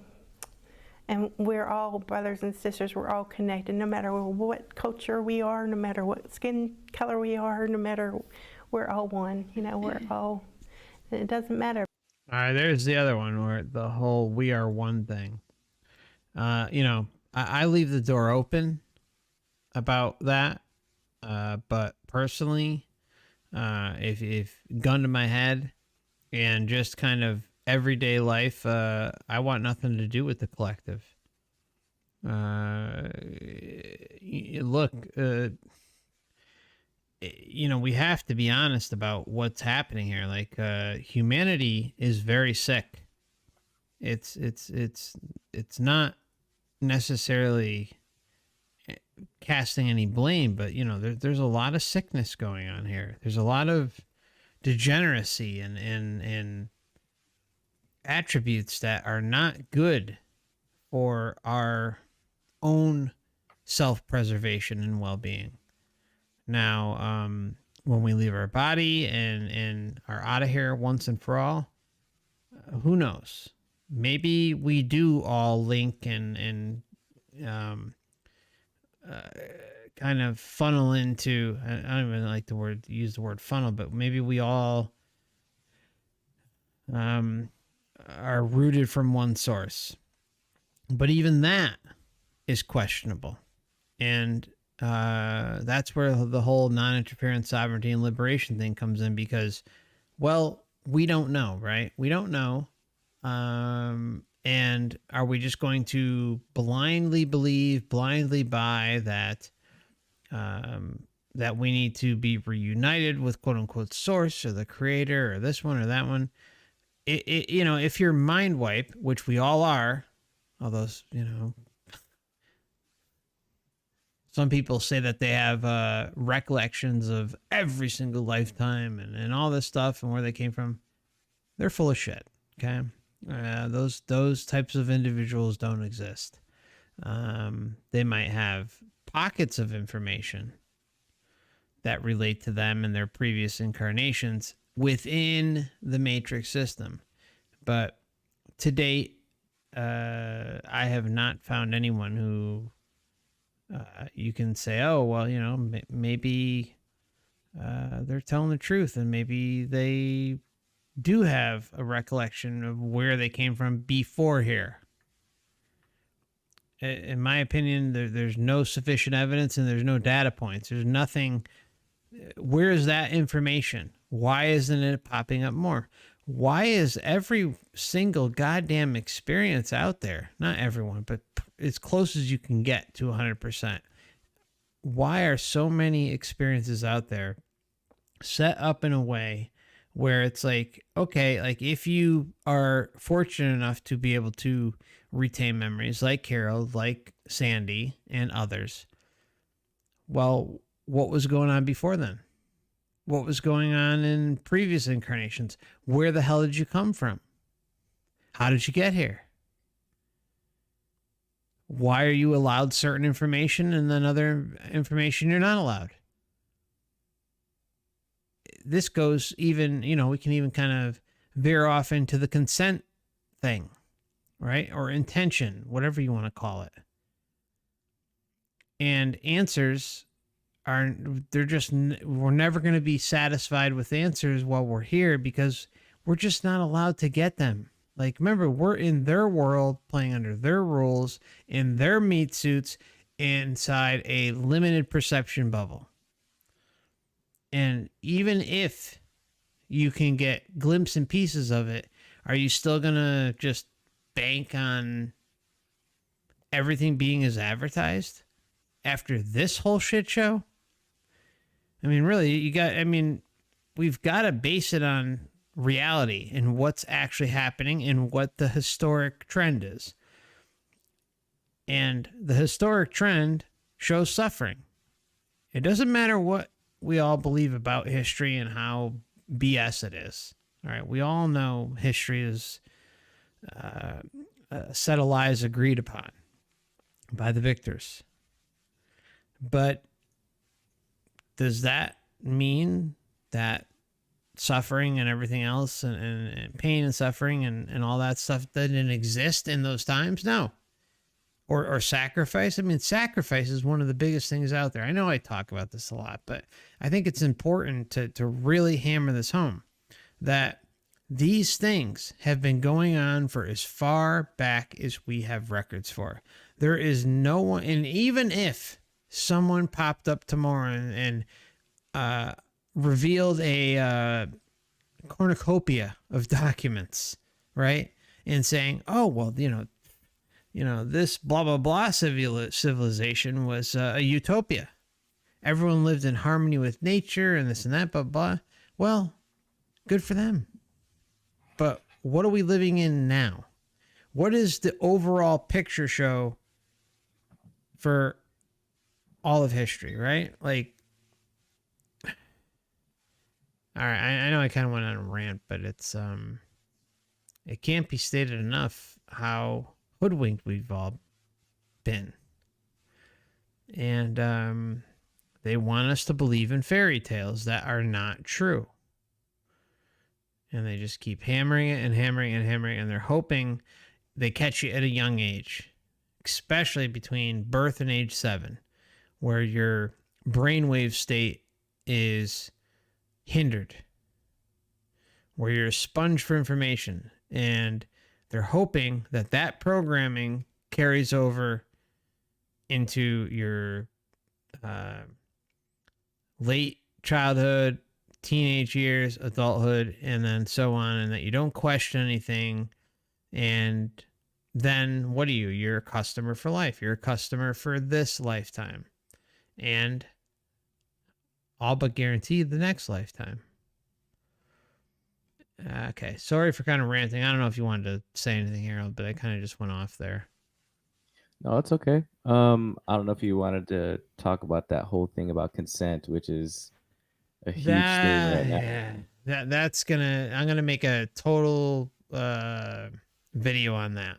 So Okay. yeah, I mean that. Yeah, We'll I mean I more do want to detail talk later. about it, but yeah, it's I got you. yeah, just to break down everything. Yeah. Yep. So there's no misunderstanding, despite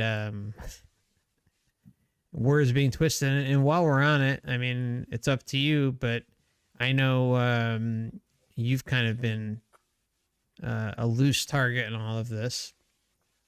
Yes. Do you want to clarify the record of things that you've said that have been claimed to have, and that we know you didn't say? Yeah. I've been seeing a lot of different things pop up about this very topic, which is really, really complicated. And man, you really got to get Vegan Skeptic on here about that, because he definitely knows what he's talking about. Yeah, he's the man. Yeah, I read a couple pages of his book before the stream, but yeah, for some reason people are saying that my video clearly shows that I did not consent to being born, and that is 100% false. If you listen to even the original video, I most definitely, don't get me wrong, I fought like hell. I did not. I was trying my best to not have to be born. I was flying away from him. I was trying to just experience bliss, ignore the summons and the calls, and it's time. I was ignoring all that stuff. And after they showed me where I was gonna go, and that whole fear thing came on, that's when they started to love bomb me. They love bombed the crap out of me and said, "Oh, everything's gonna be okay. Everything's gonna be okay." That's those exact words. Everything is gonna be okay. Everything is gonna be okay. And after they said that many, many, many times in different ways, I chose to get in the water. If you listen to the video, I said, and then I went into the water, and that's when I was born. That's when I got shoved down the tube, and all that. But I chose, and then there's another thing, another aspect of the consent. I chose my avatar. I was choosing the avatar that I was going to play. I chose that. You're going through all the steps. That is consent. They didn't say you're taking this body, and they weren't pointing, it wasn't that. And I didn't get, magnetized into the pool. That was me going into the water. I chose my body. I chose blah, blah, blah, and decided to get in the water. So all those videos going around, that's BS. I totally consented. Yeah, it's there's always going to be individuals that, I mean, it's the internet, right? I mean, there's always going to be someone somewhere that's going to attack or target you at some point, regardless of how big or small your story is. If the information's out there, the internet, it's always open season. So I remember what you said, and it just seems that, yeah, they have deceptive and manipulative tactics to get us here, but in the end we have to agree. I mean, even with Mary, they tapped her on the shoulder, and even though they tricked her, it's not right what happened to her, but they tricked her. But they made her feel special, right? They made her feel like, hey, you go to Earth, and we need you there during this time. They set it up in a way where there's a good chance that she would agree, that she'd leave the tree, leave her friends, and if I had to guess, that whoever she was hanging out with by that tree may have not been a spirited being. Yeah. Yep. And that the whole thing was just a streamlined deception. I don't know. Mm-hmm. Does that make it right? No. It just, Mary chose to leave the tree and fly down to Earth, or pick out a life and all that stuff, and then come down here. I mean, and if they were to force us, I mean, why go through all the trouble of letting me pick bodies and this and that, and why go through the trouble? Why? You're already send them down. Yeah. You're within the confines. I was already in the Matrix system. I was already in the system. I was already mind wiped. At that point, I didn't have any recollection of where I came from. I'm just a floating ball of energy, experiencing bliss, and then all of a sudden it's time to be born. I was already within the confines of the system. Yeah, that's the problem, right? Yep. That's the biggest problem. It's like we've interacted and bought into the illusion somehow in our in the more recent incarnation, and decided to give it credence, to believe in the false hierarchy, or in that we're here to grow and learn and all that stuff. I mean, we could talk about this forever. I mean, it's a big one. it is a big one. And I get why people are asking. I do. I mean, it's a very valid question, but it's how everything is twisted and manipulated to fit certain agendas of a specific YouTube channel. You know, I mean, it's a joke, but what are you gonna do? It's just, yeah, no, it's a topic that needs to be discussed, but to draw the line in the sand and then act like, you know, you have the answers and say that you didn't consent to that. That's just your flesh talking right now. You don't know. You don't remember. And why lower yourself too? I don't get that. That's the part I don't get. It's like, okay, like, you know, if you have different thoughts about what's going on, this and that, it's like something I've talked about on this channel many times. It's like, fake it till you make it. You know, don't leave the door open for these bastards to peek on through and make you powerless. Because if you believe that you have no option, or if that's, let's just go out on a limb and say that, Just put them on the pedestal. Yeah, exactly. It's like you're just offering yourself on a silver platter. I mean, you're just handing yourself to them. Yep. Absolutely. And again, nobody knows though. That's the thing. No, you know. No. And I don't pretend to know either.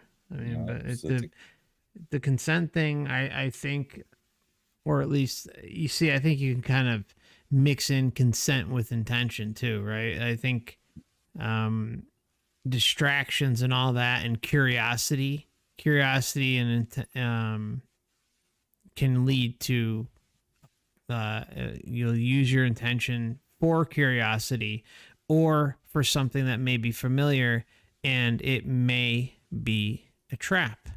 It likely is in what we've seen here, but does that mean that you didn't have a choice to interact with that trap? I mean, or us? I mean, but am I gaslighting people and saying that? No, I'm just saying, hey, be aware. This is kind of what the possibilities are. Yeah. The other thing is Harold, why do they tell us so much truth here? For as many lies as they tell us, why do they tell us so much truth? Yeah. And I'm convinced that they have to. I mean, I am. Why would they put so much truth out there? And yeah, you gotta really get kicked in the nuts many times over to get there. But and disseminate, you know, fact from fiction. But the point is all this information's out there. And why would they put it out there? Why? And why would they give you choices of bodies like you were talking about, and life scripts and all that? Why even bother? Why even have these systems in place unless they serve some sort of purpose? And we can even go one step further, and Wayne and I have talked about this. I think Dan and I have talked about this. Like, we can even go a step further, and it's a sick thing to think about, but it's still on the table that this place is a game. All right? I mean, it has to be on the table. And anyone who's just like, no, it's not a fucking game, I'd never agree to blah, blah. Well, you know what? Maybe we did. Memory wipe. I don't know. It's that simple. Yeah. That's their bread and butter right there. I mean, if it is a game, then maybe that would explain why we get so much truth. Or maybe consent plays a big factor, and that's why they tell us so much truth. Who knows what the reason is? But, just blindly throwing it out the window and just framing yourself as powerless is just amazing to me. Just To, amazing. to harp on that again, to me, everything inside me just feels like when people are saying that it's a fear response. It's like it's the flesh speaking. Like again, I'm here now, and I'm like wondering why the hell would I pick a timeline where I want to see the end of the world? Like I don't want to deal with that shit. Like that's me, Harold, speaking right now. Mm-hmm. So that's the flesh speaking. How do I know what my spirit, that my true? I am confined in this little body right now. I am not my original self. That is period. You are not.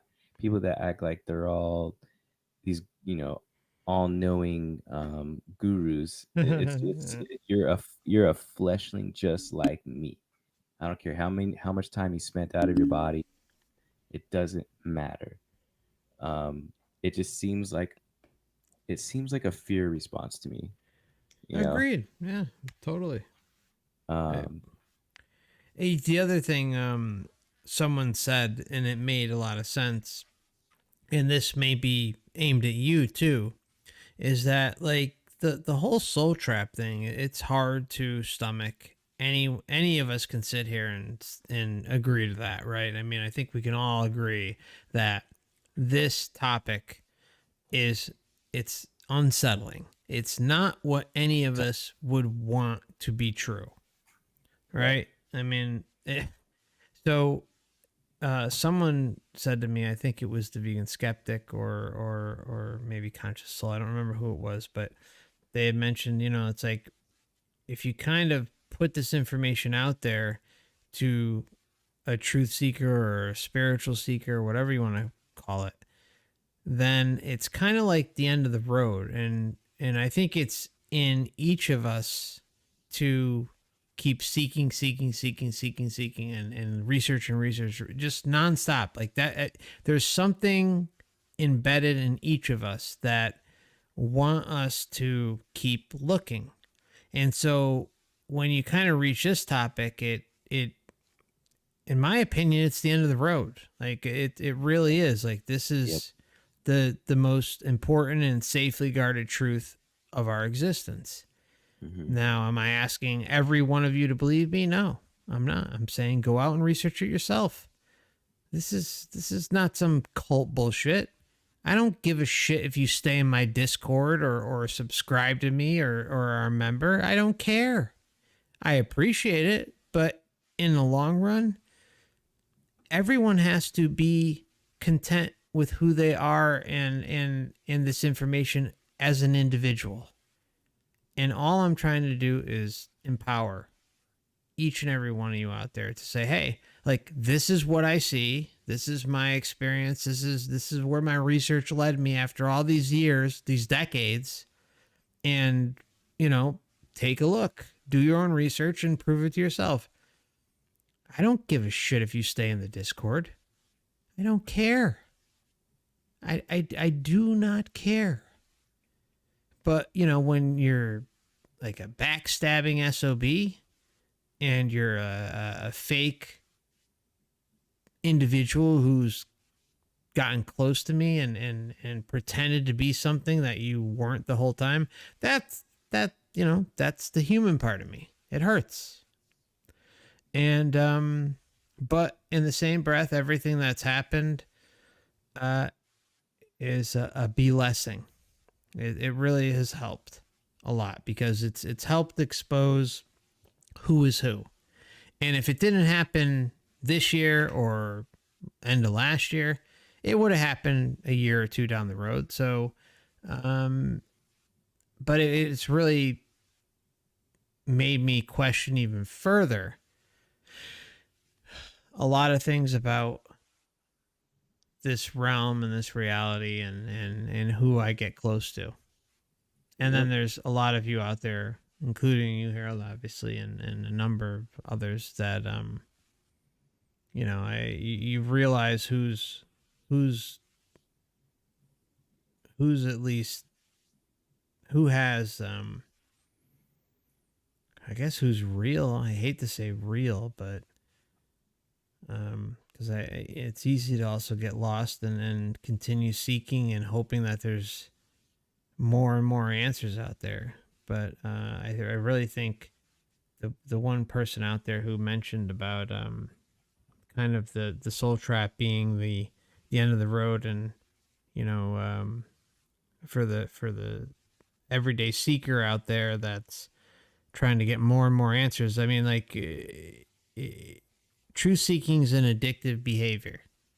Oh yeah. At least that's what happened with me. I mean, it's the same with you, Harold, it seems, and probably many of you listening. It's addictive. It's like, what are we looking for? We're looking for answers. We're looking to find out why everything is so screwed up, and make sense of not just like the now, but our childhood, our teenage years, our everyday life. We're just trying to make sense of things this world. We are literally just fish in a fishbowl, and all the answers are outside of the fishbowl on a table. Exactly. How are you supposed to know anything? Exactly. Just that little goldfish swimming around in that little bowl. You can't see outside of the bowl, really. It's a little blurry out there. How are you supposed to read that fine print, on the table? Yeah. It's not possible. Exactly. And you're a fish. You can't read. Yeah, exactly. Yeah, you ain't getting your goldfish flakes today. Yeah. Yeah, it's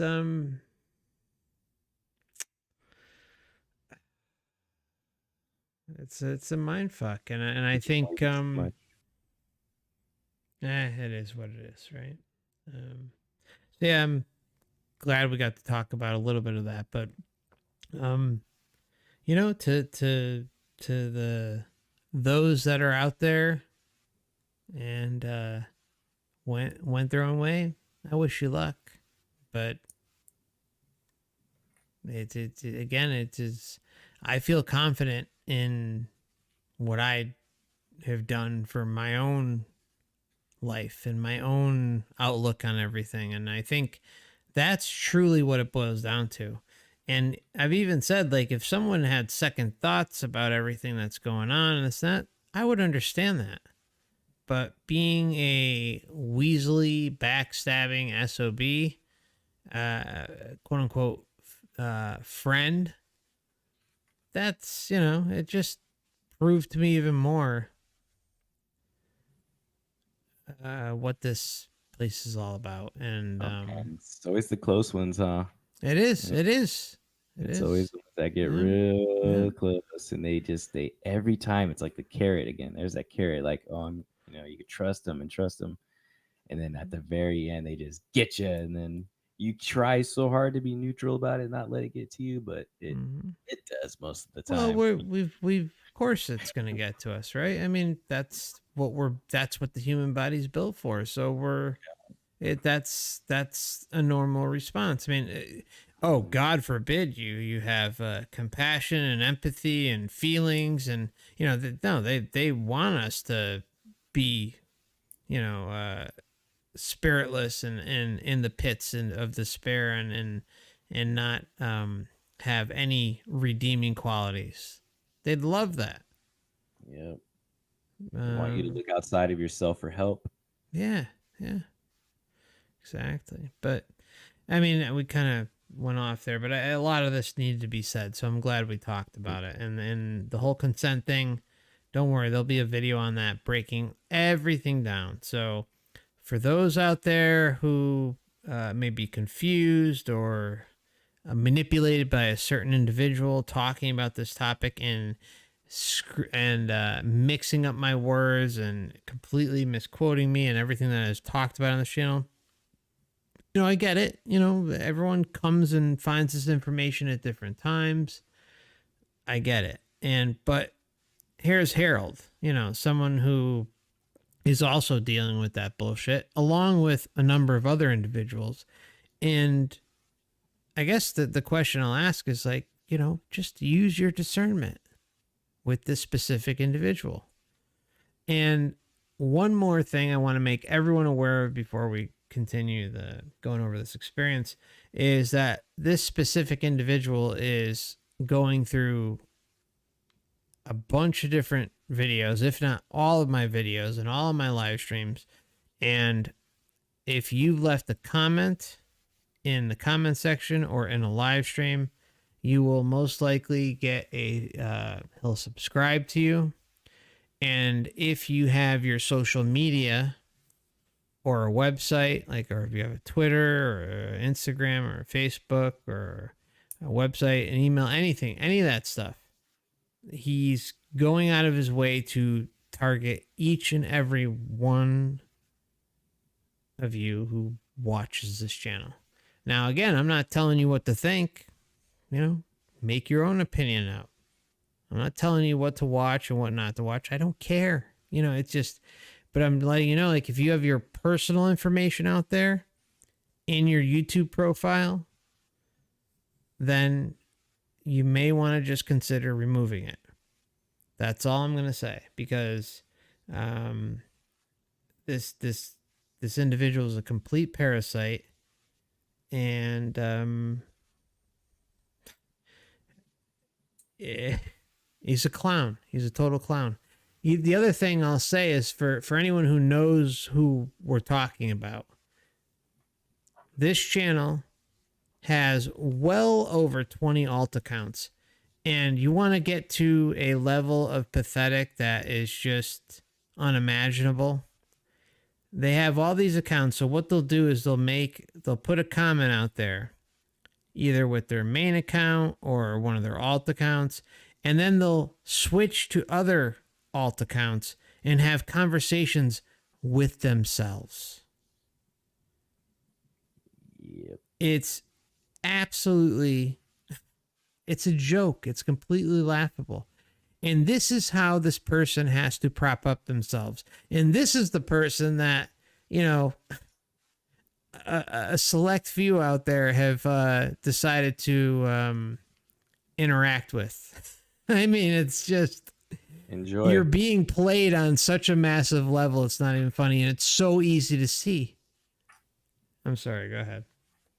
No, I was just saying, yeah, enjoy that company. It's unbelievable.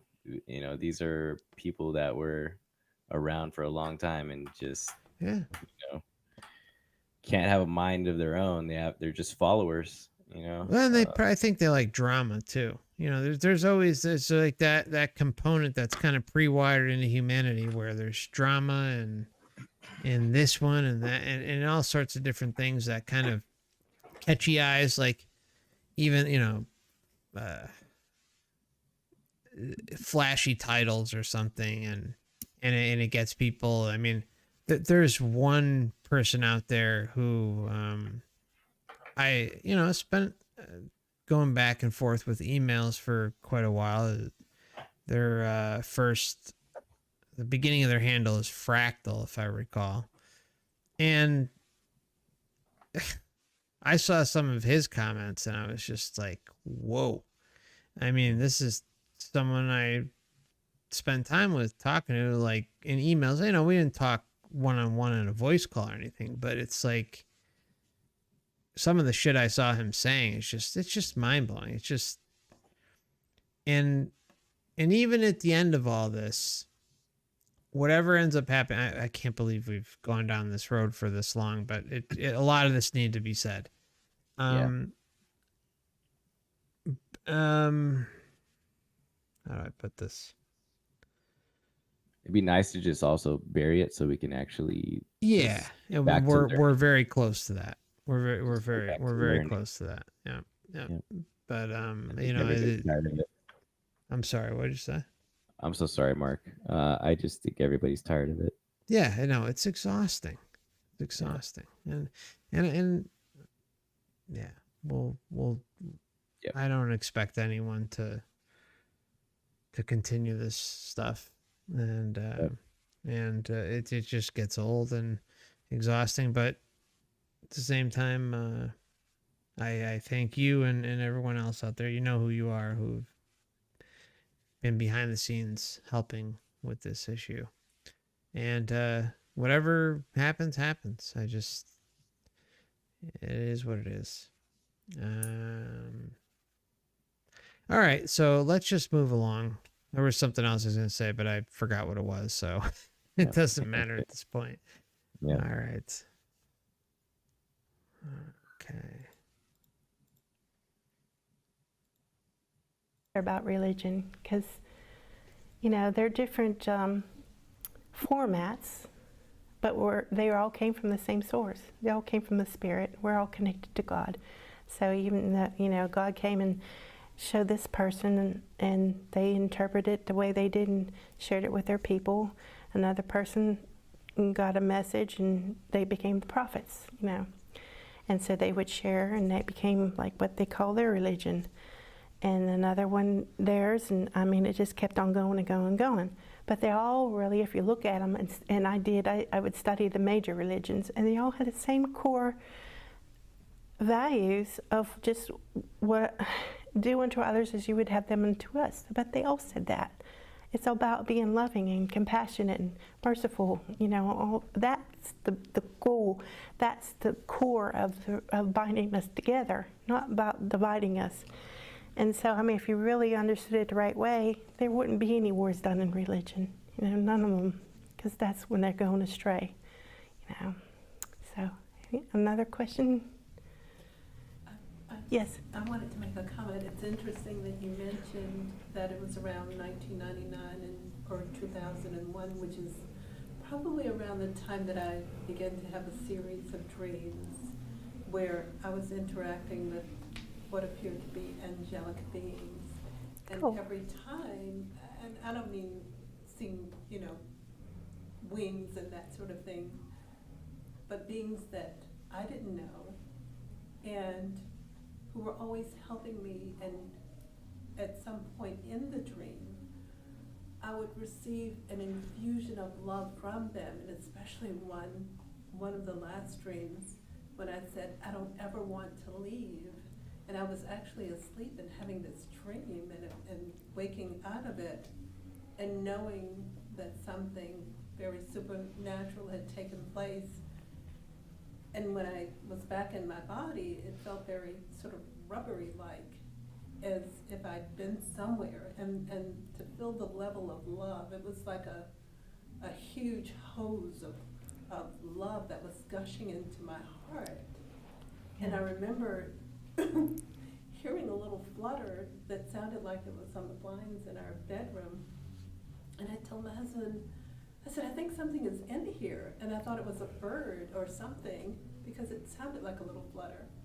And he was like, what? And, you know, turned on the light, that sort of thing, and looked around, and there was nothing there. And then when I walked into the bathroom, because at that point I was a little bit shaken, the closet in the bathroom, the door was slightly ajar, it wasn't closed, and it began to move towards me. Uh-huh. And I knew that it was something, it was obvious that this is something for you, this is something special, because we were, you know, like you mentioned with the husband and that sort of thing.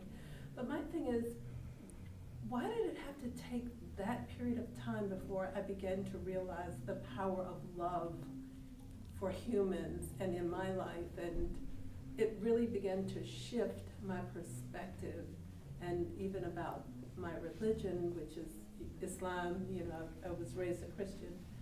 But what is it that we can help our children to realize? I don't know if you have any answers to help children connect with love. Mm-hmm.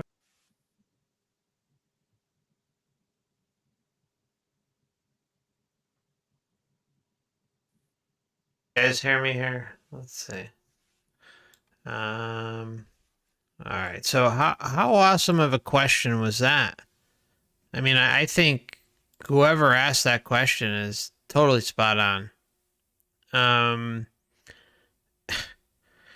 It really one of the biggest core things I can tell each and every one of you, who, especially if you have children, is that's where real change could be made. It doesn't matter how old they are. I mean, obviously, the younger they are, the better, because what you can do is explain to them, hey, like, you don't have to tell them about the terrors of the world or anything like that, but you can help them um astral project. You can help them lucid dream. You can help them work on mindfulness and compassion and empathy and all that stuff, and realize the illusions of the world indirectly, right, without scaring them. And that's so important.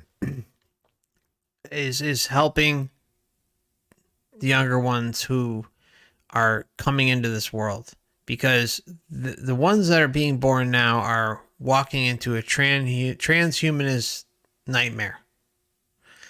But there's still a lot of good that can be done on an individual, a family level, a local level, a regional level, if you're awake and you're in your and you have support behind you within your family lineage to help the younger ones. I mean, that's really the best you can do. I mean, I don't think anything could ever change here unless it starts with children. I'm just going to say, I mean, that's how I feel. It has to start with denying them indoctrination from a young age. Whatever path or method you choose, that's obviously a personal thing that you have to do as a parent. But there are going to be a lot of obstacles in the way, and they need to be aware, honestly and openly, about what those obstacles are and how this system functions. And if they're younger, they're going to be a lot more receptive. But the same could be said for young adults, teenagers, those who have grown up in a spiritual type of household where critical thinking and open-mindedness is promoted and celebrated. And I really think that's what it comes down to. It's like, what can we do to help in the here and now? It's like, well, obviously first you've got to help yourself and get yourself out of your own paradigms. But then you also have to pass those down through the lineage.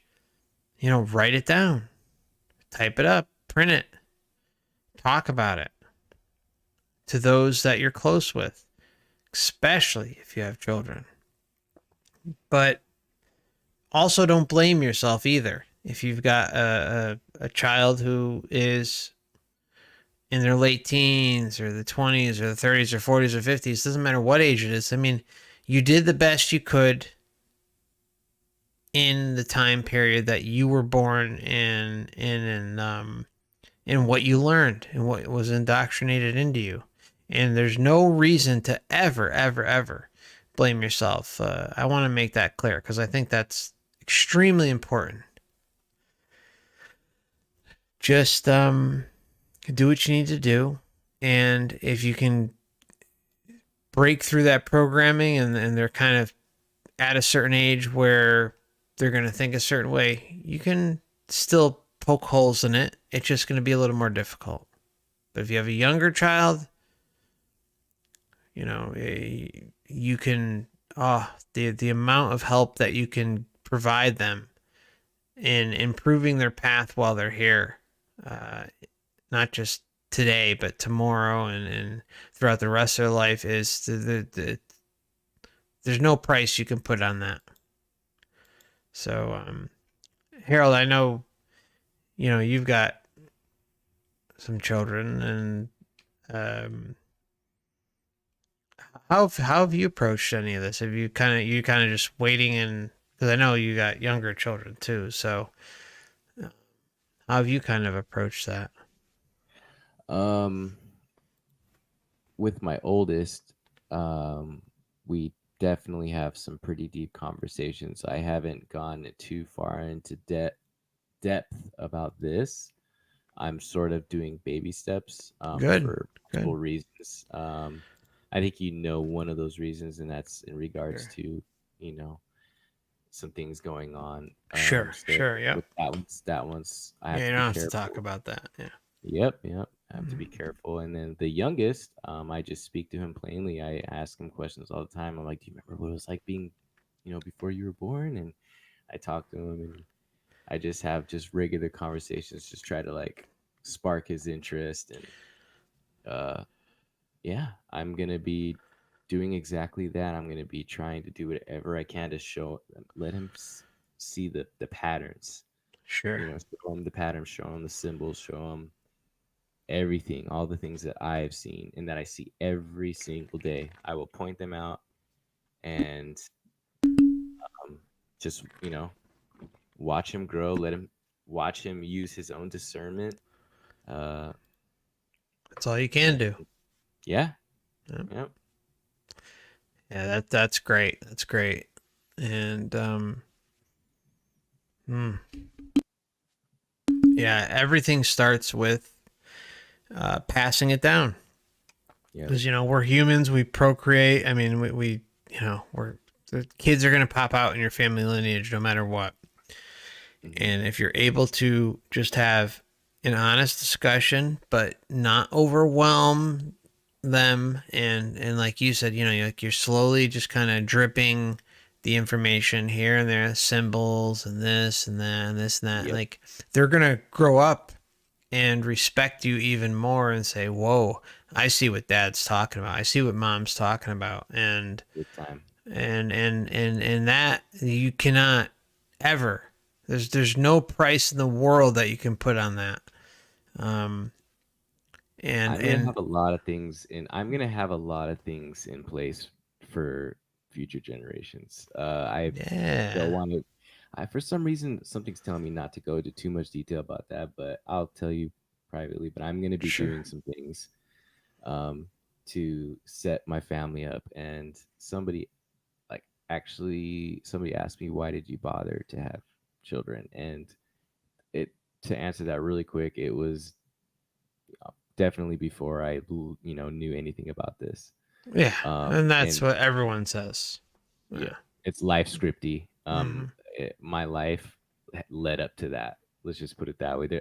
I was going to be a dad, so that's my answer. Yeah. Good answer. Okay, let's see. That's no matter what religion we are all connected to God through love.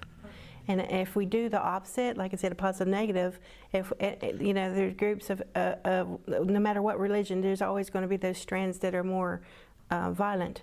When they're doing that, they're not following love. Those are the ones that went astray. Exactly. No matter what brand of religion it is. And if we could teach them, we're not to hate one another, but we love each other. If everybody just did that, we could come together instead of fighting one another and appreciate our diversity.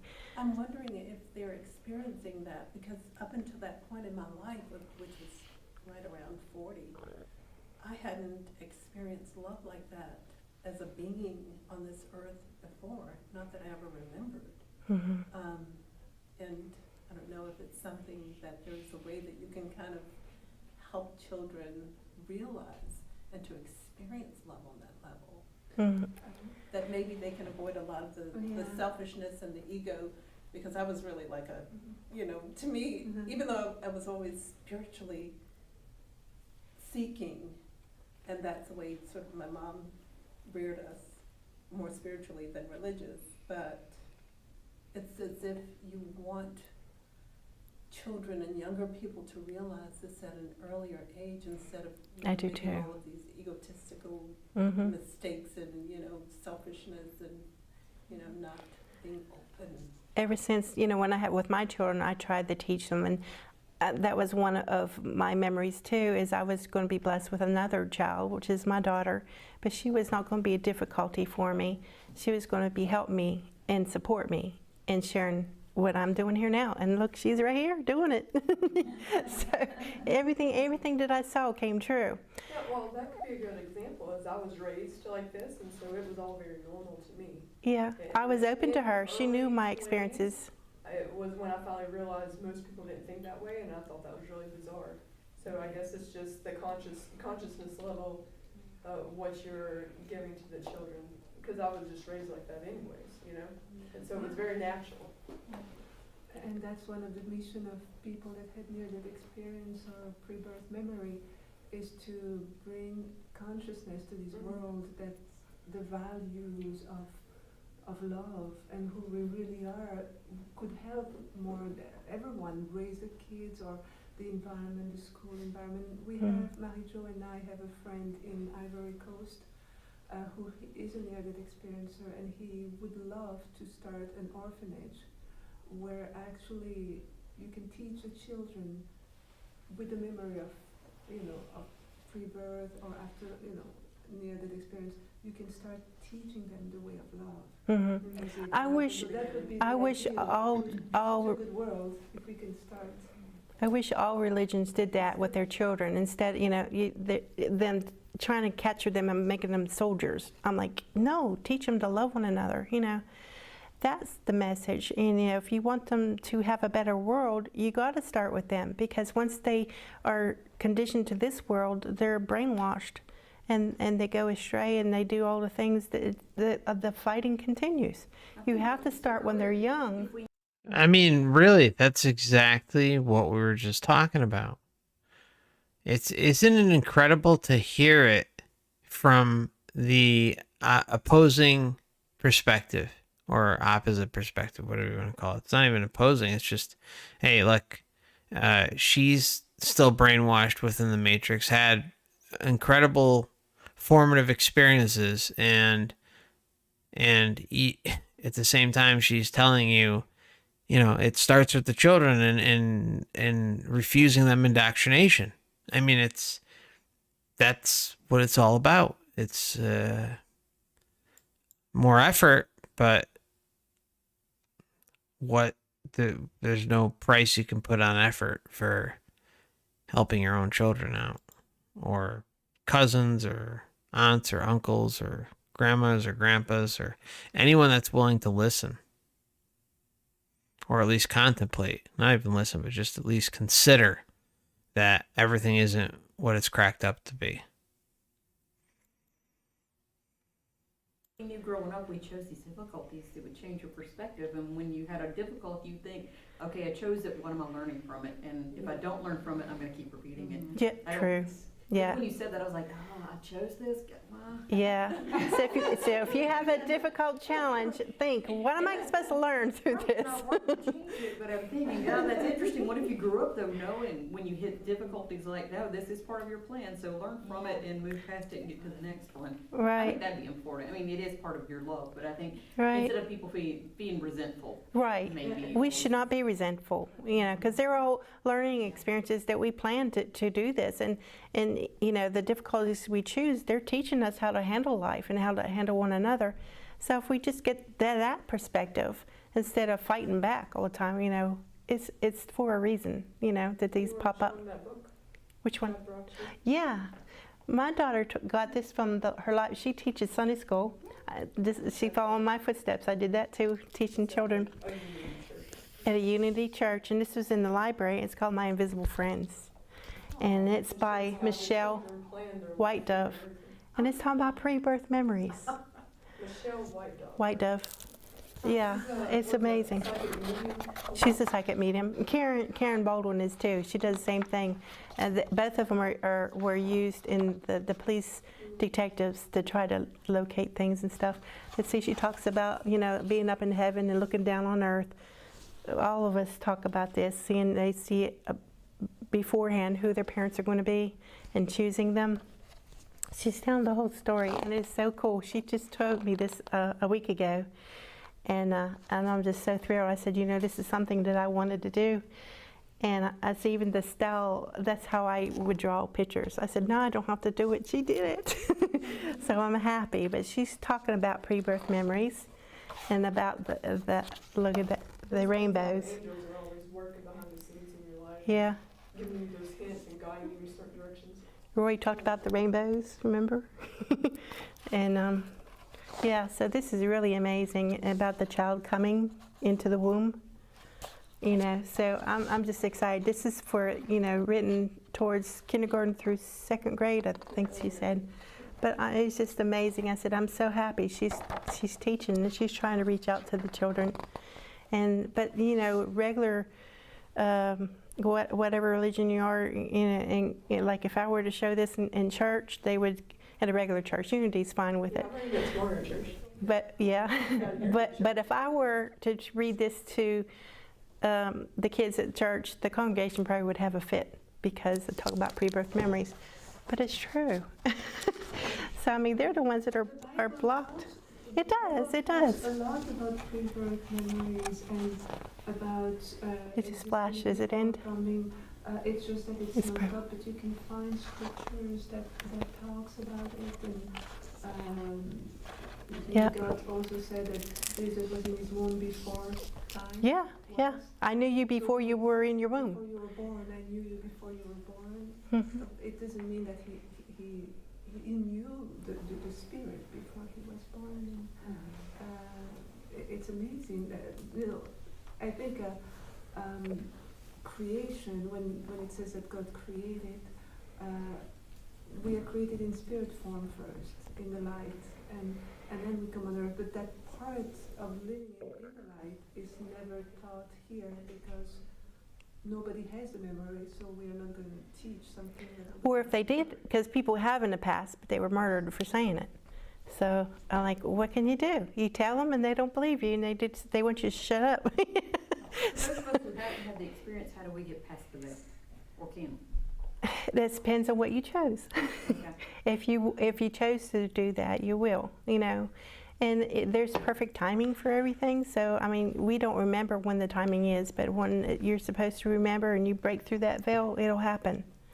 Like it says, the verse in the Bible, it says, where Jesus entered through the veil, as an, he went through it before so that we could follow him. That's what it was talking about. He went through it so we can follow him. Everything's about following and giving up your individualism. And there's no shortage of deities and archetypes out there. Just as long as you subscribe to one of them, that's all that matters. And the system will fully exploit you if you allow it. Going through that veil, and so that we could discover who we really are.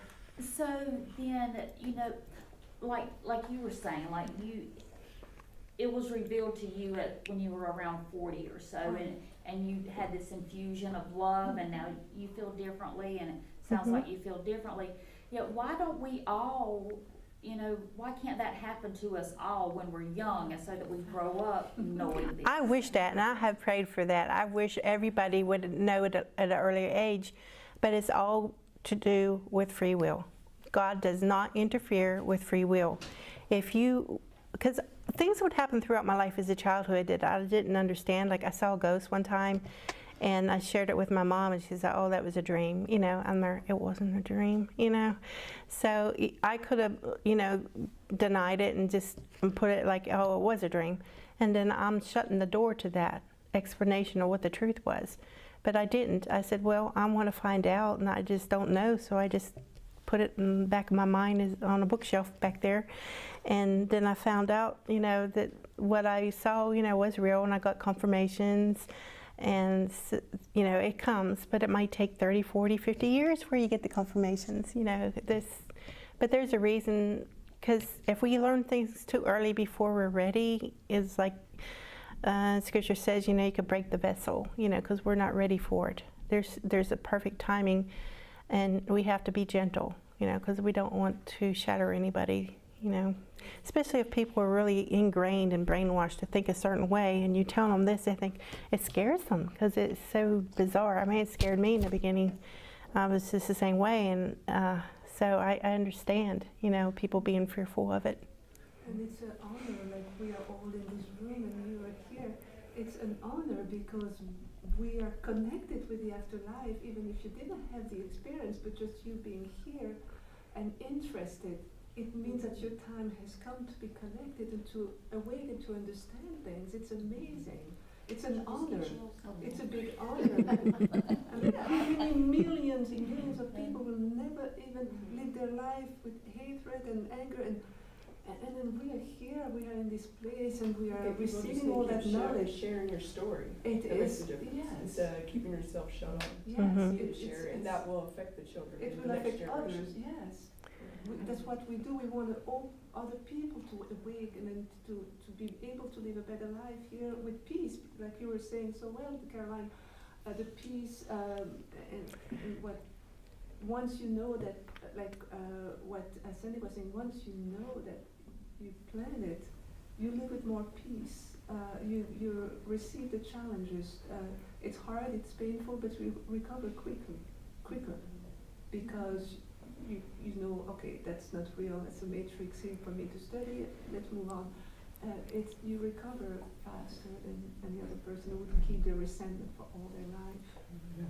Holding on to resentments hurts us a lot, keeps us back. In this day and time, there are more of the indigo children that are being born. Right, than were right. 40 or 50 years ago. Yeah, because it's time. You know, having been an indigo child. Oh boy, here we go.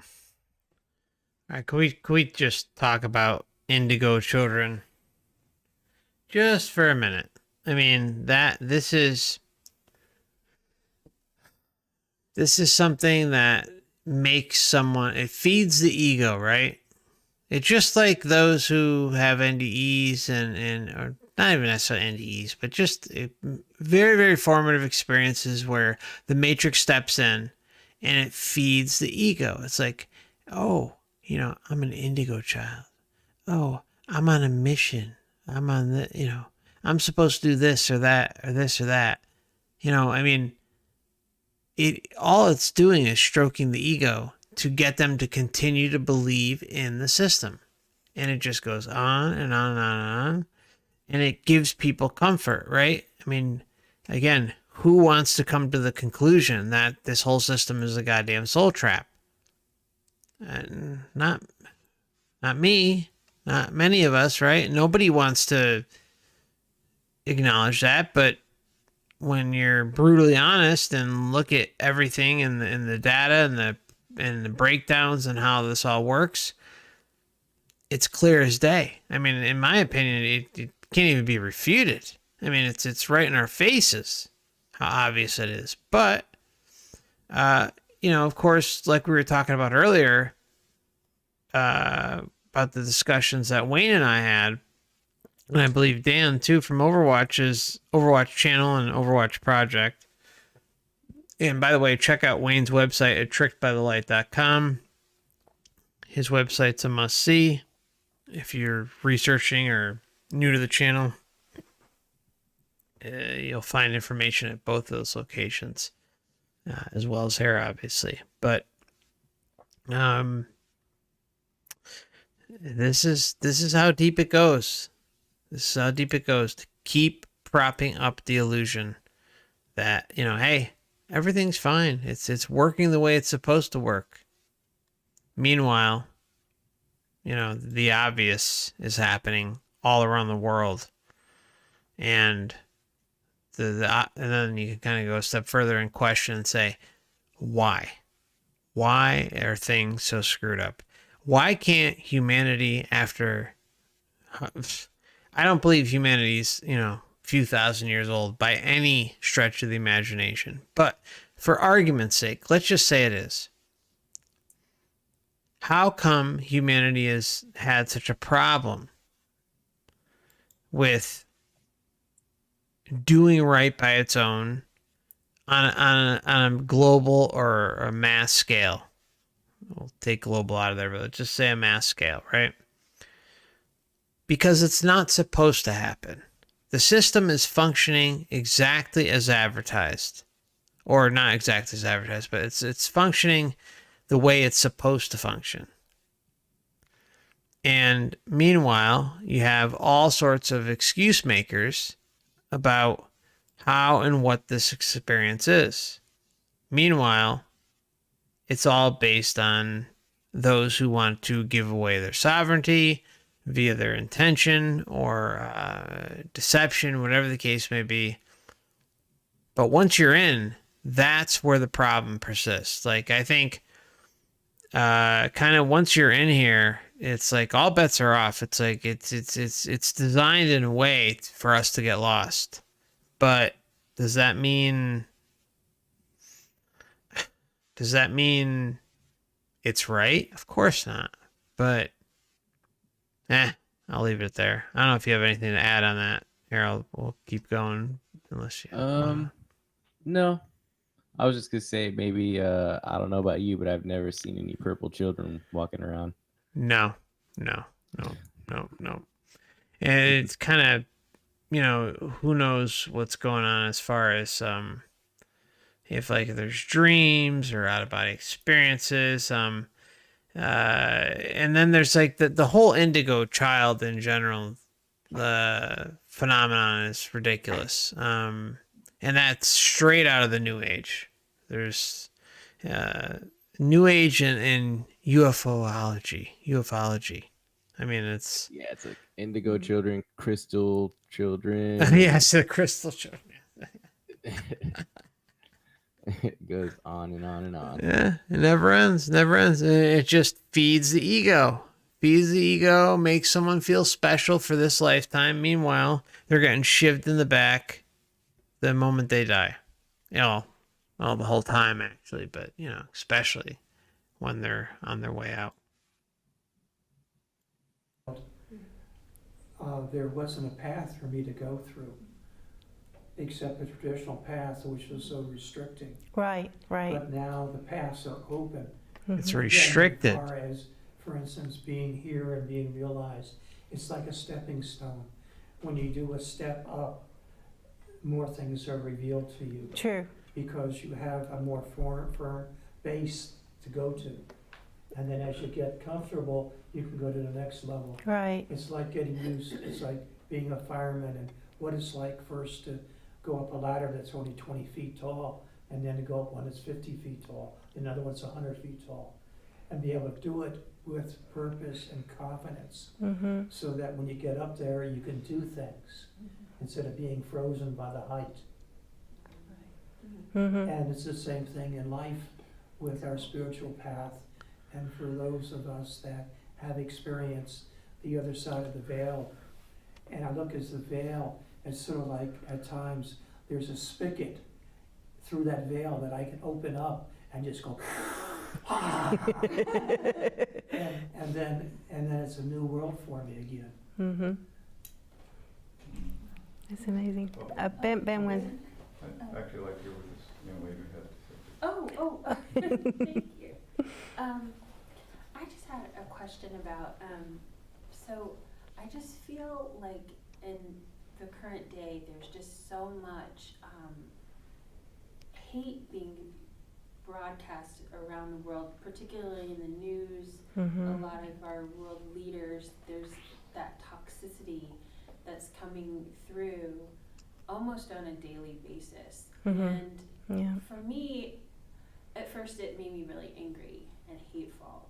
And I at least had the presence of mind, even though I haven't had any kind of experience, to say like, okay, I'm adding more to that energy. True. So I have You're to very stop smart. that. You're very good. To stop that energy coming out of myself. But then at the same time, it's like, okay, I know hate isn't the answer. And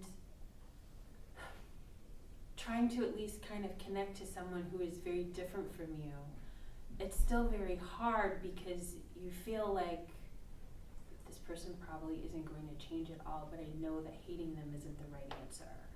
So then how do you handle those types of situations where you know someone has that very hardened view of life and they're not going to change or possibly not going to change? How do you deal with that and being in this planet of people who are sending out a lot of hate into the world? It is hard. I have been there, trying to share with others because they were hateful and trying to share things, but I kind of try to gauge where they are, because I know if you say too much, they just think you're nuts or something. So I have to be careful what I say. I can't be open, just put it out there, for them. So I just have to be very gentle. And even though they may listen, it's their choice. They have free will. I always have to respect their will where they want to be. But they have no right to judge people. Nobody has a right to judge other people. And they have no right to kill people. I mean, from the very beginning with Cain and Abel, what was the problem there? Cain murdered Abel. That is the whole problem here. We're trying to kill off the competition here. Instead of saying, to love his brother Abel, instead of killing each other. It's crazy. So. Well said. The competition. And to say, sometimes when you see that toxicity, I'm sorry, toxicity. Toxicity. Yeah, okay. How do you say it? Toxicity. And when you see that in the world, or in your life, or in people, and in the world you were talking about the news in the world, sometimes that toxicity is highlighted, so that we can actually learn that, oh, we don't want to be that way, that's terrible. And you get like, and then you say, well, I want to be a good and loving person. Right. So wherever in the world, I mean, I'm not talking about one specific situation, I'm just saying in general in the world, when evil comes, it actually, you have to react to it. And how do I react to it? Right. Are you going to contribute to that negative energy or not? Yeah. I don't want to be that way, and that's how we learn. Right. As well, Ben, you wanted to say something? Oh, I don't know. I could have a lot of thoughts about all this, but it was really about, for those who haven't experienced some of this stuff directly, there are many different ways to do that, many ways to have these kind of overt spiritual experiences. You said that you actually began as a seeker, as did I as a child. And a lot of that is just being open to the fact that this could be possible. Yes. This all stuff really started when Raymond Moody actually gave us the term near-death experience and all that. That's when this really began to balloon, but keeping an open mind, understanding, as you did, when you said, well, I think I did see a ghost, I'm not sure, I'll just put it in the back of the mind, but I'm not going to deny it. Right. We're taught to deny this stuff at a really early age. And the more we can not deny it and at least be open to this stuff, really our discernment, our mental discernment, the discernment of our attention, people say there's no free will. With every single breath and heartbeat, we choose where we put our attention and where we put our thoughts. And what we put our attention and our thoughts on, that is our free will. Right. So anyway, these are just different ways to begin exploring this stuff. Then just kind of anything that intrigues you that could be related to this, just kind of follow into it. Many people are awakened to these things in dreams. So, and other ways as well. I mean, it's a really interesting time to be alive. I'm sure there's toxicity everywhere, and that's one reason a lot of us are here right now, just to try and help with that. That's why I'm trying to share, because if I'm bringing awareness and I have a message that I feel is important for people to learn how this world is and how to overcome this world and bring it up, raise up that positive energy, the love in this world can be better. We could all live together more peacefully if we just love one another. It's not really that difficult. Why can't we do it? So. Would you mind sharing when you all left Earth and you were in that temple? Left heaven to come on Earth, a group of people. Oh, out on the courtyard? Out in the courtyard, okay. The courtyard. Okay. That I saw too. Okay. So, I've told this story so many times, you're very familiar with it. Oh, you haven't? Okay. Okay, so when we were leaving this area, to me it felt like it was sort of inside, but yet there's no walls and no ceiling, but it's just perfect. You're in the whiteness of light. But when we went, we were escorted, to go in this area. I call it the courtyard because ahead of me, there's these steps, a long flight of steps, and there was water flowing down the middle of them. And I went down, you know, because we were fixing to leave there to come here. And I said, you know, I was aware that when I left heaven that I would forget, because we all go through an amnesia. And I said, you know, I don't want to forget this place. I want to remember so I can come back. You know, even though I can't go back, I will be going back. I wanted to remember to help me go back. So I turned around and said, what can I do to help me remember this place? And so I turned around and I was looking at this building, this white marble pearlescent, just beautiful. And I'm looking up on the side of it, and there's just like a gold embossment, but I believe they were real. I felt like they were real live grapes, but they were gold. And they were grown up along the column and across the top of it. And I was just staring at it, trying to burn it into my memory. I said, don't forget this, remember this, remember this. And at that time, that's when Tam was at the top of the steps, and she started coming down the steps, and she's looking at me, and she turned to her right, you know, to see what I was looking at. And she said, it's beautiful, isn't it? I said, yeah, but that's not why I'm looking at it. I want to burn it into my memory. I want to remember this place. And she just waved, nodded her head. And then Roy remembers this place too. He says, you know, don't you remember we put our hands in that water? And I believe that water is the part that gives us the amnesia, that when we go through it, we forget. And I jumped over it. I didn't want to go all the way immersed in it. But if we do, we forget. But that was part of it, you know, because when you come to Earth, most of us, we're not, that's part of the mission, because it's hard to live on Earth with those memories.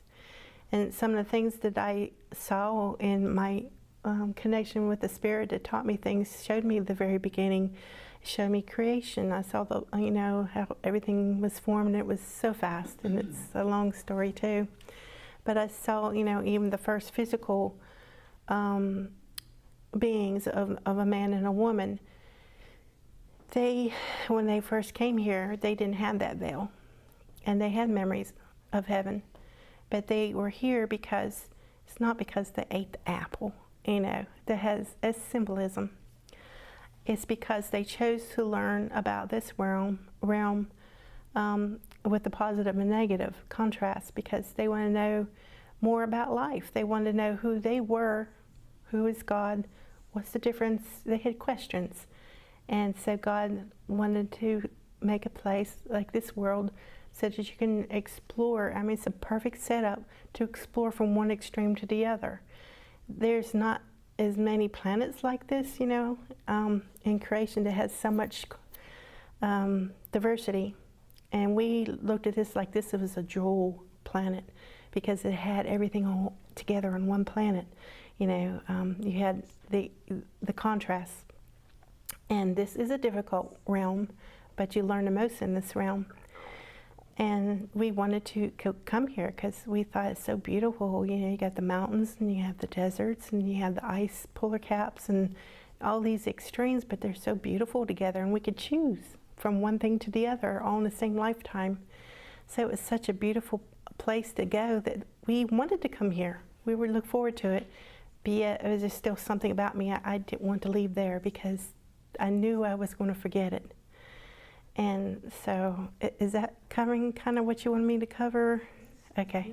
Okay. And then when you all left at the same time, but you have different ages here because the time is different in heaven. Karen left before I did. She's 10 years older than me. And right after her, Roy went. And I think he's 8 months younger than her. And then I followed Roy. I'm 10 years younger than Roy. And Tam came in after me.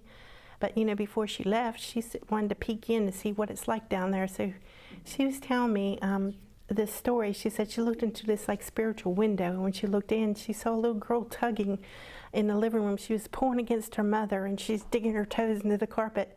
And I'm like, that happened to me. She's telling my story. I didn't tell that to nobody. I have never shared that. I said there was an experience when I was asleep on the couch. I mean, I don't know how old I was. I was just way before going to school. And my mom woke me up. She said, you need to go to bed. And so I looked over towards my dad, because she always said, you know, I always gave him a kiss goodnight. And he was at the chair in front of the window that went outside, you know, and the door was behind him where I had a attic bedroom that my dad fixed up for me and my brother. And when I looked over to him to tell him good night, I saw these colors, just like if you had a snow globe and you shook it and you have all these colors just going all around them. And I'm there, what's that? And Mom just looked at me and she says, what's what? I said, all those colors over there by Daddy. I never saw that before. She says, what are you talking about? And she says, go over there. She thought I was trying not to go to bed. I said, no, I was afraid. And then she said, pushing me, and I'm there, no, I don't want to go over there. And she thought I was, trying to disobey her. And I'm like, no, Mom, what is that? And she couldn't see it, but I could. And when Tam was telling me that story, I realized those sparkles was her looking into my life. That was her presence, the way I've seen the sparkles.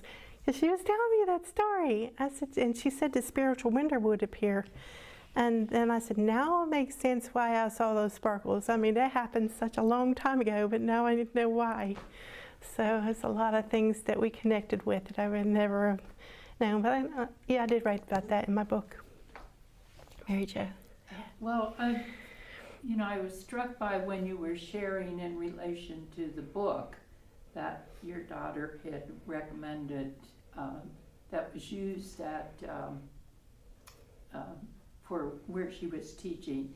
And I really believe that's a great mechanism to bring forward the concepts that we're talking about, using various forms of the arts, whether it's a television show, or it's a movie, or songs, books that are written for different age groups, because our consciousness is shaped by our experiences, both in multiple realms.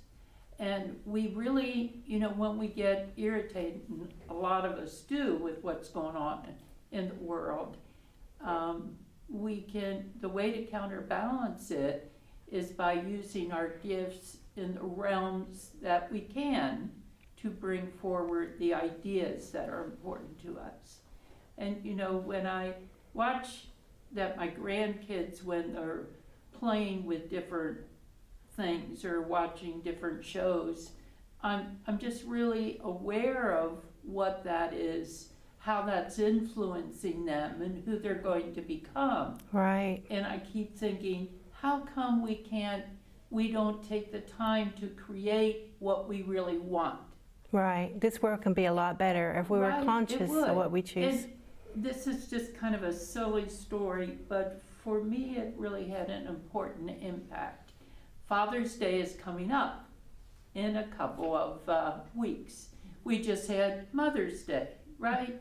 So we're looking at how do we honor our mothers, how do we honor our fathers, and we're looking at generations, our mothers and us as mothers, and then maybe our children or our grandchildren, taking these values and what are we doing with it. And I was struck by my invisible friends, and I thought we can create materials like this. Good talking to you guys. Good night, everybody. Convey the values that are important to us. And when I was walking through the Hallmark store after I went and bought some stamps or did something, I was looking at all the things they had, and I go, and all at once I got the hit, I want to do something for Father's Day, but my 3 sons as fathers, because I have 3 boys and they have children. And then I started looking at how can I convey the concepts that I notice what they're doing well in raising children, tied into this and the bigger stories that we want to teach. And I was absolutely convinced I have to do this, because it's an invisible friends. It's a story taking that forward to pass it on to multiple generations. So as they open the book and say, oh, this is from my mom on Mother's Day or on Father's Day, and they're reading it to their children, but then they have that to pass it on. Right. So it's multiple generations of taking what we value and bringing it forward. And when I look at you know, the problem we're having with school shootings and things like that, and the mental health issues and those dynamics, a lot of them are, we're not dealing with the bigger picture associated with taking responsibility, how to help people to have a different vision in life. You know, when they close the door to the mental health, oh, well, we're gonna shut this facility down and push them out there, I go, excuse me, you're gonna reap the after effects of that, and then flood the market with what you're doing around the video games that are tied Violent. into these concepts. They're violent video games. That's what they're learning. To, you know, I'm not saying these are all the doom and gloom kind of thing. I'm just saying a way to counteract them is with this other kind of value system. And if each of us take a responsibility in wherever our world takes us to pass on these concepts, I think we can turn it around.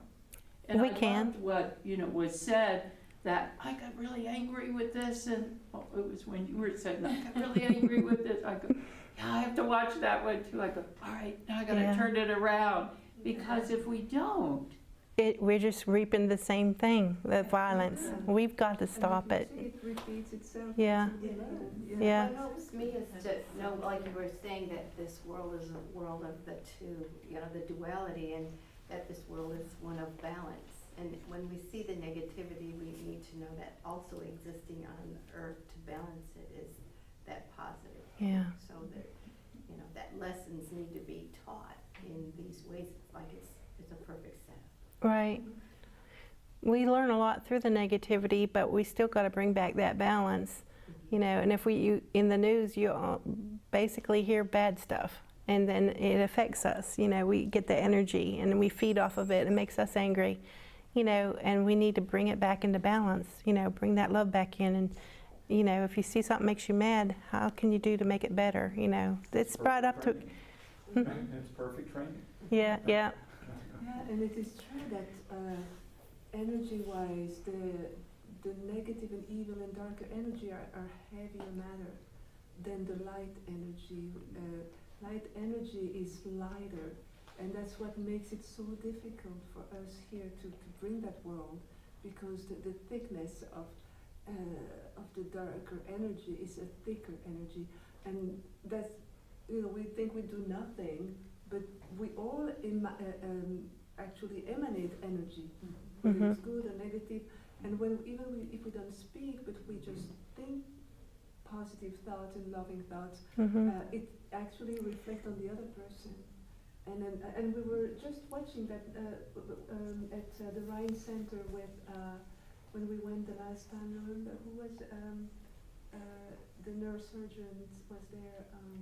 We were there too. Alexander. Alexander. A renowned neurosurgeon who had a near-death experience, and they were explaining that scientifically now it's actually proven that every one of us are emanating energy around us constantly. So it's like a cycle, and it's proven scientifically. So what are we getting out will actually, if you speak to somebody, or if you don't even speak, but you just next to somebody, that person will receive some of your energy. And that's why sometimes we feel so sad and we don't know why. Suddenly we feel totally depressed. Sometimes You're picking up their energy. We don't know why. And we start crying. Why am I crying? And then suddenly, you know, I've made that test. When I cry for no reason, suddenly I'm thinking I'm picking up on somebody else's energy. Right. Believe me, when I do that, instantly I'm not crying anymore, and I'm not sad anymore. It's gone. And so wherever we're at work, everywhere, we don't have to speak to somebody, but we know that we're emanating the right thing. And when you multiply that to the world, that's why the world is not going well, if everybody's emanating that anger, that violence. So it just, everybody steer from each other, and it's just like a big volcano. But we are here to just bring the opposite, you know? Right. I mean, love it conquers the darkness. It conquers all the things that are negative. Love is the strongest power there is. So, I mean, if we want to get above all the arguing and the fighting and everything and the wars, love is the answer. How many times have we heard that, but we don't do it? Or, this world still has wars. It will never end until we have a change of heart, to choose love, react with love.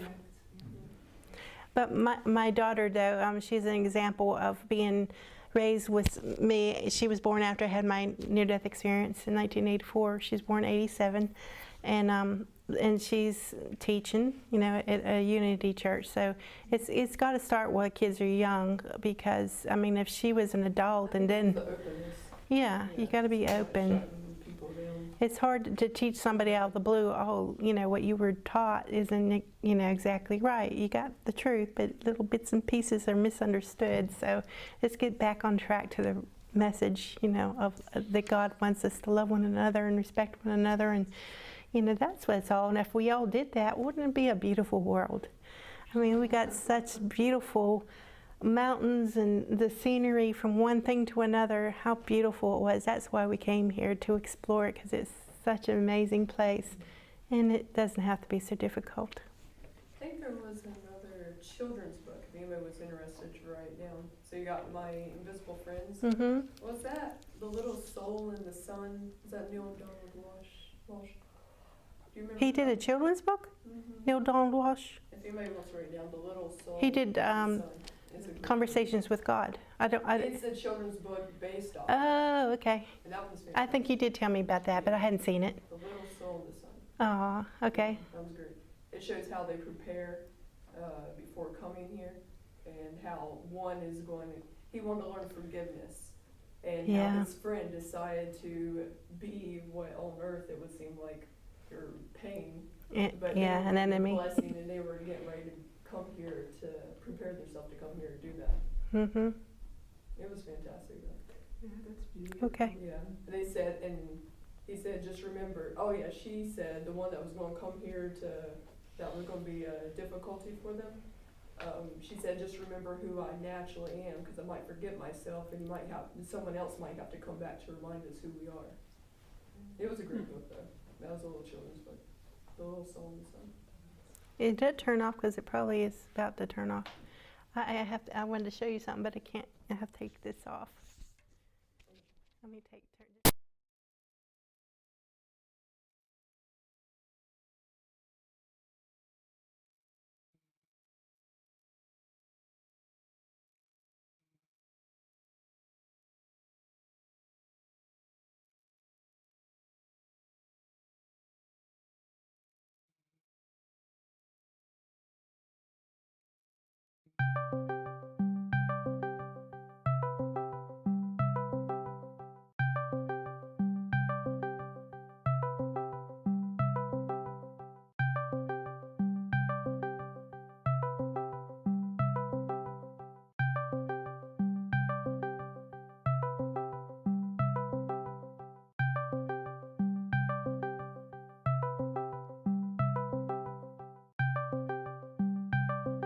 What the fuck? Everything else is muted. Anyways, we'll move along. We don't have much longer to go. And I am going to go to sleep.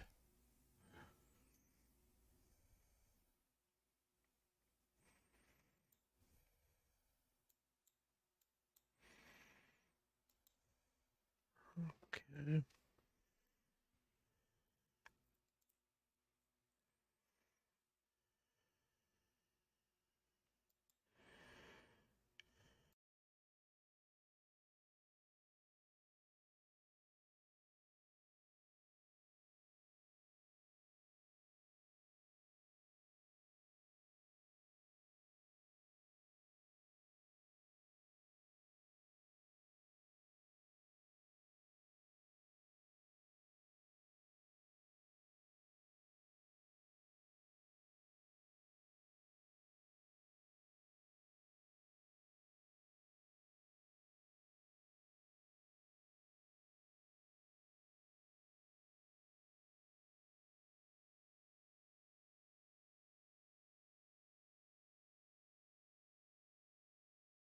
Whether it's a television show, or it's a movie, or Songs. books that are written for different age groups, because our consciousness is shaped by our experiences, both in multiple realms.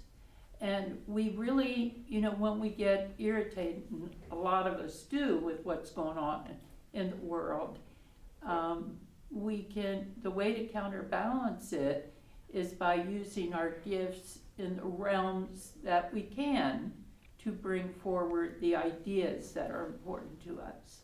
And when I watch that my grandkids, when they're playing with different things or watching different shows, I'm just really aware of what that is, how that's influencing them and who they're going to become. Right. And I keep thinking, how come we don't take the time to create what we really want?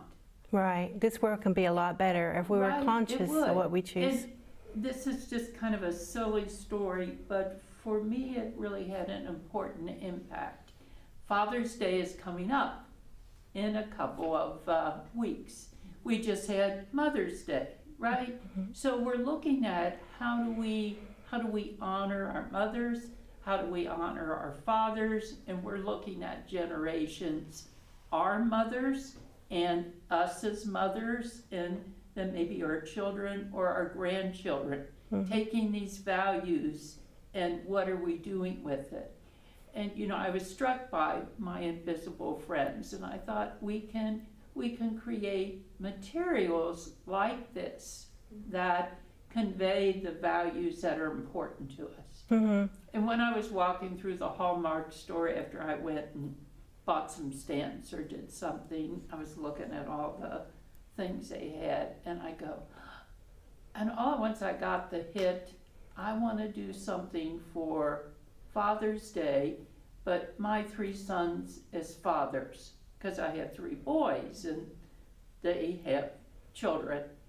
And then I started looking at how can I convey the concepts that I notice what they're doing well in raising children, tied into this and the bigger stories that we want to teach. And I was absolutely convinced I have to do this, because it's an invisible friends. It's a story taking that forward to pass it on to multiple generations. So as they open the book and say, oh, this is from my mom on Mother's Day or on Father's Day, and they're reading it to their children, but then they have that to pass it on. Right. So it's multiple generations of taking what we value and bringing it forward. And when I look at, the problem we're having with school shootings and things like that, and the mental health issues and those dynamics, a lot of them we're not dealing with the bigger picture associated with taking responsibility, how to help people to have a different vision in life.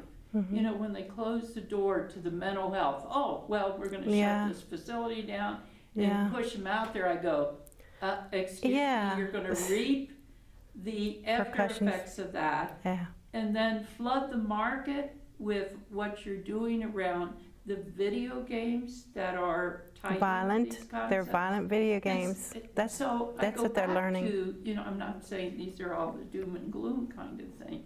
I'm just saying a way to counteract them is with this other kind of value system. And if each of us take a responsibility in wherever our world takes us to pass on these concepts, I think we can turn it around.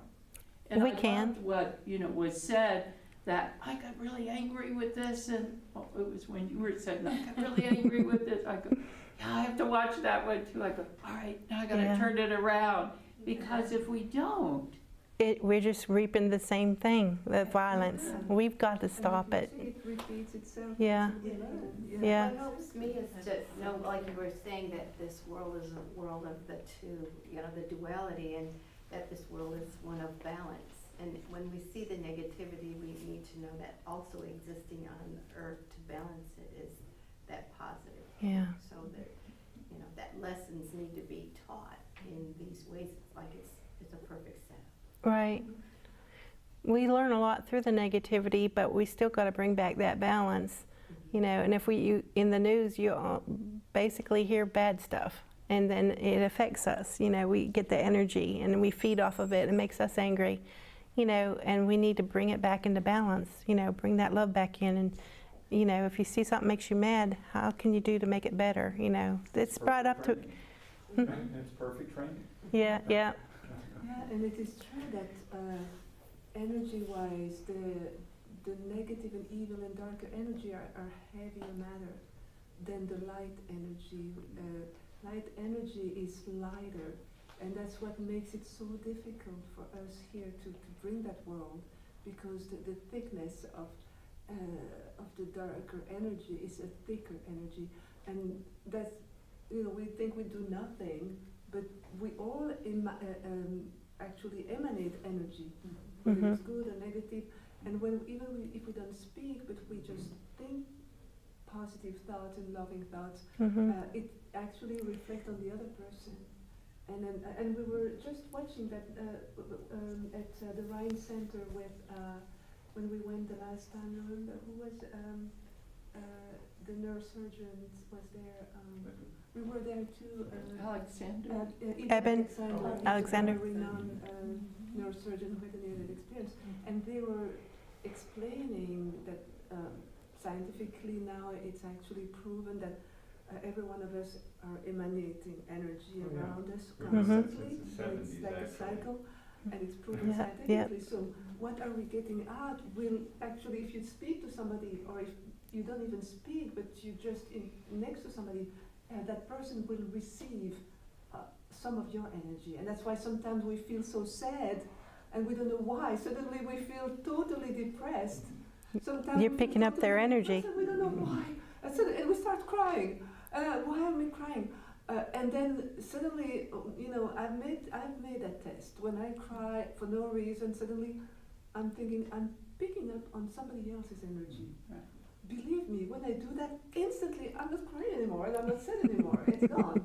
And so wherever we are at work, everywhere, we don't have to speak to somebody, but we know that we're emanating the right thing. And when you multiply that to the world, that's why the world is not going well, if everybody's emanating that anger, that violence. And, so it just, everybody steer from each other, and it's just like a big volcano. But we are here to just bring the opposite, you know? Right, right. I mean, love it conquers the darkness. It conquers all the things that are negative. Love is the strongest power there is. So, I mean, if we want to get above all the arguing and the fighting and everything and the wars, love is the answer. How many times have we heard that, but we don't do it? Or, you know, this world still has wars. It will never end until we have a change of heart, you know, to choose love, to react with love.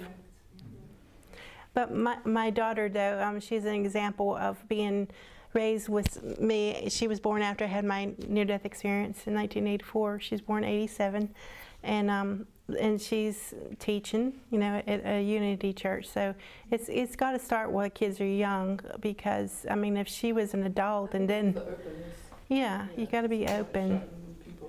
It's hard to teach somebody out of the blue, oh, you know, what you were taught isn't, you know, exactly right. You got the truth, but little bits and pieces are misunderstood. So let's get back on track to the message, you know, of that God wants us to love one another and respect one another. And, you know, that's what it's all. And if we all did that, wouldn't it be a beautiful world? I mean, we got such beautiful mountains and the scenery from one thing to another, how beautiful it was. That's why we came here, to explore it, because it's such an amazing place, and it doesn't have to be so difficult. I think there was another children's book, if anybody was interested to write down. So you got My Invisible Friends. Was that The Little Soul in the Sun? Is that Neil Donald Walsh? Do you remember? He did a children's book? Neil Donald Walsh? If anybody wants to write down The Little Soul He did in the Sun. Conversations with God. It's a children's book based off. Oh, okay. And that one's fantastic. I think you did tell me about that, but I hadn't seen it. The Little Soul in the Sun. Oh, okay. That was great. It shows how they prepare before coming here. and how one is he wanted to learn forgiveness, and Yeah. how his friend decided to be what on earth it would seem like your pain, but Yeah, an they were enemy. blessing, and they were getting ready to come here to prepare themselves to come here to do that. Mm-hmm. It was fantastic though. Yeah, that's beautiful. Okay. Yeah, they said, and he said, just remember, oh yeah, she said, the one that was gonna come here that was gonna be a difficulty for them. She said, just remember who I naturally am, because I might forget myself, and someone else might have to come back to remind us who we are. It was a great book though. That was a little children's book, the little song and stuff. It did turn off because it probably is about to turn off. I wanted to show you something, but I can't. I have to take this off. Let me take.